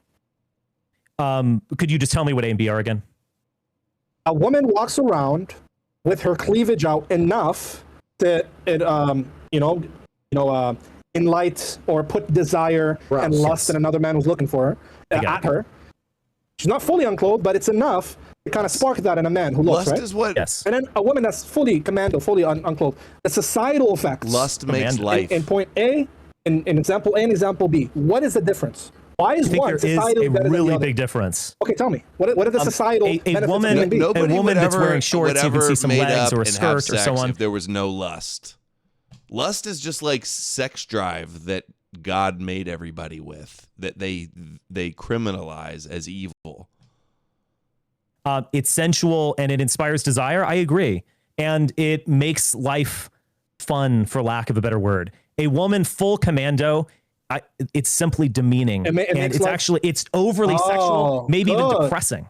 Good. We can have discernment. Like gross and unsanitary. You don't want everybody walking around like sitting their butts on things and their vagina juice on things. Pardon my French, but right. But tops out though. It's why is it okay for men to have their nipples out but not women? Why? Because God said so, dude. He doesn't even say that though. Actually, that's on the Bible. Bible says nothing, no rulings on the nipple question. Yeah. According to whom is it overly sexual? And according to whom according to you. So well, yeah, but we're talking about preference here. So. Okay, good. So Richard, you don't think? Can we agree on this? Just one second, dude. If people are walking around naked, you're like on a busy train or something, and somebody bumps you, it's then you're having sex with a stranger on the train. Won't work. Also, does anyone know in the chat or anything like that, is this a Muslim living in the West or is this a Muslim living in a Muslim country? That's very important here, because if he's a Muslim living in the West, a lot of this is projection. I think a lot of these guys, they actually can't handle themselves in the West. They look around at our women, they look around at what's going on, and they literally cannot hold themselves in. They can't hold it together. These Africans, like they'll be on video, they pull out their dicks and start masturbating with like women at the park and stuff. There's just a video of that going around the other day. Well, that's part of the issue with porn is that people don't understand. Part of the issue with porn is that what it's doing is it's advertising to the entire world that European women are easy access. They're like easy to get. They're doing porn. They're doing. I mean, Sneeko does this. 10% or 25. I think he said 25% of American girls are on OnlyFans and stuff like that. Absolutely absurd idea, right? Like that's insane. And so that's how they view the whole situation. Remember when I did the street interview at the beach with the dude, and he's like, "Oh, it's so satanic because all the girls are like in bathing suits." And he's like, "You think they should walk around naked?" And I was like, "Yeah, that'd be awesome." Yeah, why are we so uptight? Europe has topless beaches. And should be in burqas. Why is it bad for men, for women, but not men? Yeah, but anyways, look, you agree Showing then. Too much belly. You agree then that women look at men and lust too, right? Not stands independently true. Yeah, because I'm not a monotheistic extremist who thinks that if I see a little leg that I'm going to go rape this woman or something, or I can't control myself. I have discernment and taste. Yes. Yeah. So if that's how you want to talk, then we're not liberal cuckolds who want their women and their wives to be stared at by random men. But if you want to throw shots like that, I certainly can, brother. But you don't have to say, extremist who sees a leg and says I'm going to go rape. So that just tells me. One thing that I've noticed with some religious fundamentalists, it seems to be all or nothing. No, it's not all or nothing. It's not all or nothing. It does seem to be all or nothing. You made no distinction between showing a little leg and being fully commanded. I said there's no distinction societally. That's an intention. Yes, a woman can have the intention of being a straight whore and dress a certain way. Another can think, this is a woman can be a whore and wear a burqa. That's what. Yeah, of course. But we're not talking about that. We're not talking about intention. We're talking about the societal effect. Because you're trying to produce this great empire society. White people dominate. We're manly. I think the societal effects of putting women in full burqas is terrible. Just let me finish. I know you think it's terrible because you're a cuck, brother. That's it. Well, you want other women to be naked. You want your women to be our women in full hijab, so that makes us cucks. Okay, you're an idiot. That's. I think we should just end it there. Well, hold on. That's fine. Let's go to the very end. You should just see what how it ends and then see what Sneeko says at the very end his end, if you can get to that. Because he does this to attack Nick. The whole purpose of this was to attack Nick, and it reveals at the end, and he says I've forgiven your remarks, and I would echo what you said. Thanks for inviting me on here, Sneeko. And I would say, Orthodox Muslim, you do bring a breadth of knowledge, and I think you are a good faith actor. And that is one of the highest compliments I could give to someone who is an ideological opponent. I think you're acting in good faith, and I think you have studied this extensively, and I respect that. Thank you, brother. You as well. Appreciate it. Yeah, I appreciate people willing to have these discussions. A lot of people don't want to, and it's important. And this is free speech. This is democracy. Also, you need to see the super chat. Thanks to both of you coming on. And I would also like to interview both of you individually at a point. I'll text you privately about that. Thanks for coming on. Oh, that's right. I forgot about that. Somebody super chatted. All right, how was that? I thought that was great. It's close. It's like right in the first 5 minutes or 10 minutes. I thought that was great. Who? WSEG? Who do you think won? And how was my moderating? It didn't need that much. It didn't need too much moderating. He didn't say anything because both were acting in good faith. I think I stepped in a couple times. Dude, but cuck is having somebody else have sex with your girl. It is pretty telling that many people seem to people looking just at about the Israel question. Not putting her in a trash bag. Just want to emulate it for themselves. You see this? I didn't expect it to be that way. But yeah, what are your thoughts overall? They want to emulate it for themselves. We haven't hosted a debate in a long time about Israel and white people. We're gonna host more in the future. Let's see some feedback. Very entertaining. That was very entertaining. That was a great debate. That was very interesting, very informational. That was great. I'd love to do another one. Informational. What's I don't know the if I've ever feedback? heard that word. Some people were saying that you misrepresented because Richard Spencer's not a Christian. I don't think I ever said he was a Christian. I never said that. I know that he's a white nationalist. I didn't know about his Apolloism belief. But I wanted to hear from him because he seemed to disagree with, or he disagrees with Abrahamic faiths. It's interesting too. He rejects Christianity just as much as he rejects Islam. He thinks that Abrahamic faiths, he thinks that organized religion is holding back the white nation. But he didn't really clearly, maybe I'm mistaken, I'm trying to be unbiased, but I don't think he clearly defined whiteness. And the same thing with like the women dressing publicly, he said that you know it when you see it. You know when you see it. Well, then who? Like, does it come to a consensus? That's never been defined. You know, I've never seen people clearly define whiteness. I've never seen people clearly define what they want for, like, they'll oppose Sharia law, but then, you know, unfair debate, why? They give excuses. Yeah, so we're going to get to some other stuff. I can't handle another second of Sneeko. Going to get to some other stuff. I'm going to do a shorter stream today. Need some rest. Boring for you. I thought that was a great debate. I thought that was, I really enjoyed it. I think that was one of the best ones I've ever hosted. Yeah, we need the fuck sound effect. Personally. One sound effect. What did I miss? Sneeko. Oh, he's going to break that in a second. I think I missed any of this stuff. Did I miss any of the news from today? Did Orthodox Muslim more? Yeah, I know. It was a pleasure having Orthodox Muslim on. You guys have been saying it for a long time. What I liked is that it was, I didn't want ad hom attacks. I think that's a waste of time. And so I did try to curb that whenever it happened. And when there was a little bit too much cross-talking. And you guys know I have a strong ideology, but I don't want to get that in the way because as a moderator, you got to be fair. So you have to be fair. Bring a Gnostic to debate a Christian? Yeah, if we find that. Other updates from today. PBD. The super chat. Any mail? Quickly, just give me mail. I think I'll do the rest of the news tomorrow. If you have any links to the chat, any mail that I'm supposed to respond to. You're a great moderator. Yeah, I think I want to have people to have faith that I'm trying to be unbiased. Some people are saying like you should invite other people on and like, you know, do a snaky tactic and stuff. That stuff will prevent more people from coming on, and it's also not. It's against free speech. Any mail? What did I miss? What did I miss? This? Okay, this is not mail. Dude! Happy birthday, Jake! Okay, well, somebody said bring your future on. I was really tempted. Somebody super chat with that. And now you're good. Yeah, I figured. Someone super chats in and says you should have Adam Green on talking about Jesus or something like that. It's in the next fight. It's before all the stuff that you're about to whoever did that, thank you. Good job. Hopefully I'll find it. Well, clip it. Tell me. I think I can make that. I think I can already make that happen. Someone already messaged me because I was in the chat and I said something. Right. So I'm ready. We'll talk about it later. It's super late.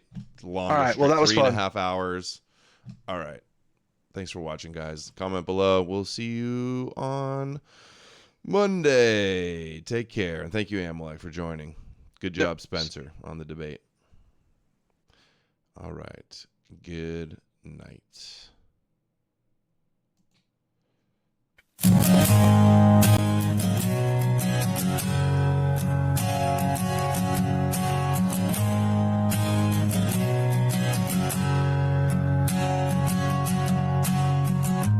Raised to be a Christian believer, but also as a seeker. Mama never held back the good, bad, or ugly from me. Eventually started wondering, after a long time of fighting myself. I saw a post that said exactly what I felt. Jesus, an ancient deception. Found Adam Green through a Twitter suggestion. Then I watched his debate with Duvid, leaving Christianity. Finally I could do it. Lost good friends, middle fingers on their hands. So many want to remain clueless. I feel like Adam Green sometimes. I'm just asking you to see my side. Some say I'm anti-Semitic, others say that I'm a Jew, but the truth is I am neither, I'm just trying to reach you. I feel like Adam Green sometimes. I know what it's like to be seen as the devil, when in reality you're trying to help them. They say I need to be saved by Jesus, but they're the ones in need of the saving. There's already been a few, started with the fall of Rome. It's not God, it's evil people destroying these homes. Human-made prophecies try to start the end times. See a foreign land as holy, brainwashed to resent mine. Books our ancestors wanted passed down to their people got replaced with ones that say our ancestors were evil. Been worshiping demons and knowing not what they did. Should we trust ourselves or the books that make us villains? You fall for the latter and say we should be tolerant, but your faith builds a prison in your head. I feel like Adam Green sometimes. I'm asking you to see my side. And one group says I'm anti-Semitic, another says that I'm a Jew, and the truth is I am neither. I'm just trying to reach you. I feel like Adam Green sometimes. And I'm all for not letting faith have us divided. But the spread of your faith was when all this deadly division started. I feel like Adam Green sometimes. I need you all to see my side. I've seen it, I believe it. And one group says I'm anti-Semitic, another says that I'm a Jew, and the truth is I am neither. I'm just trying to reach you. Can you see my view? Listen to Adam Green sometimes.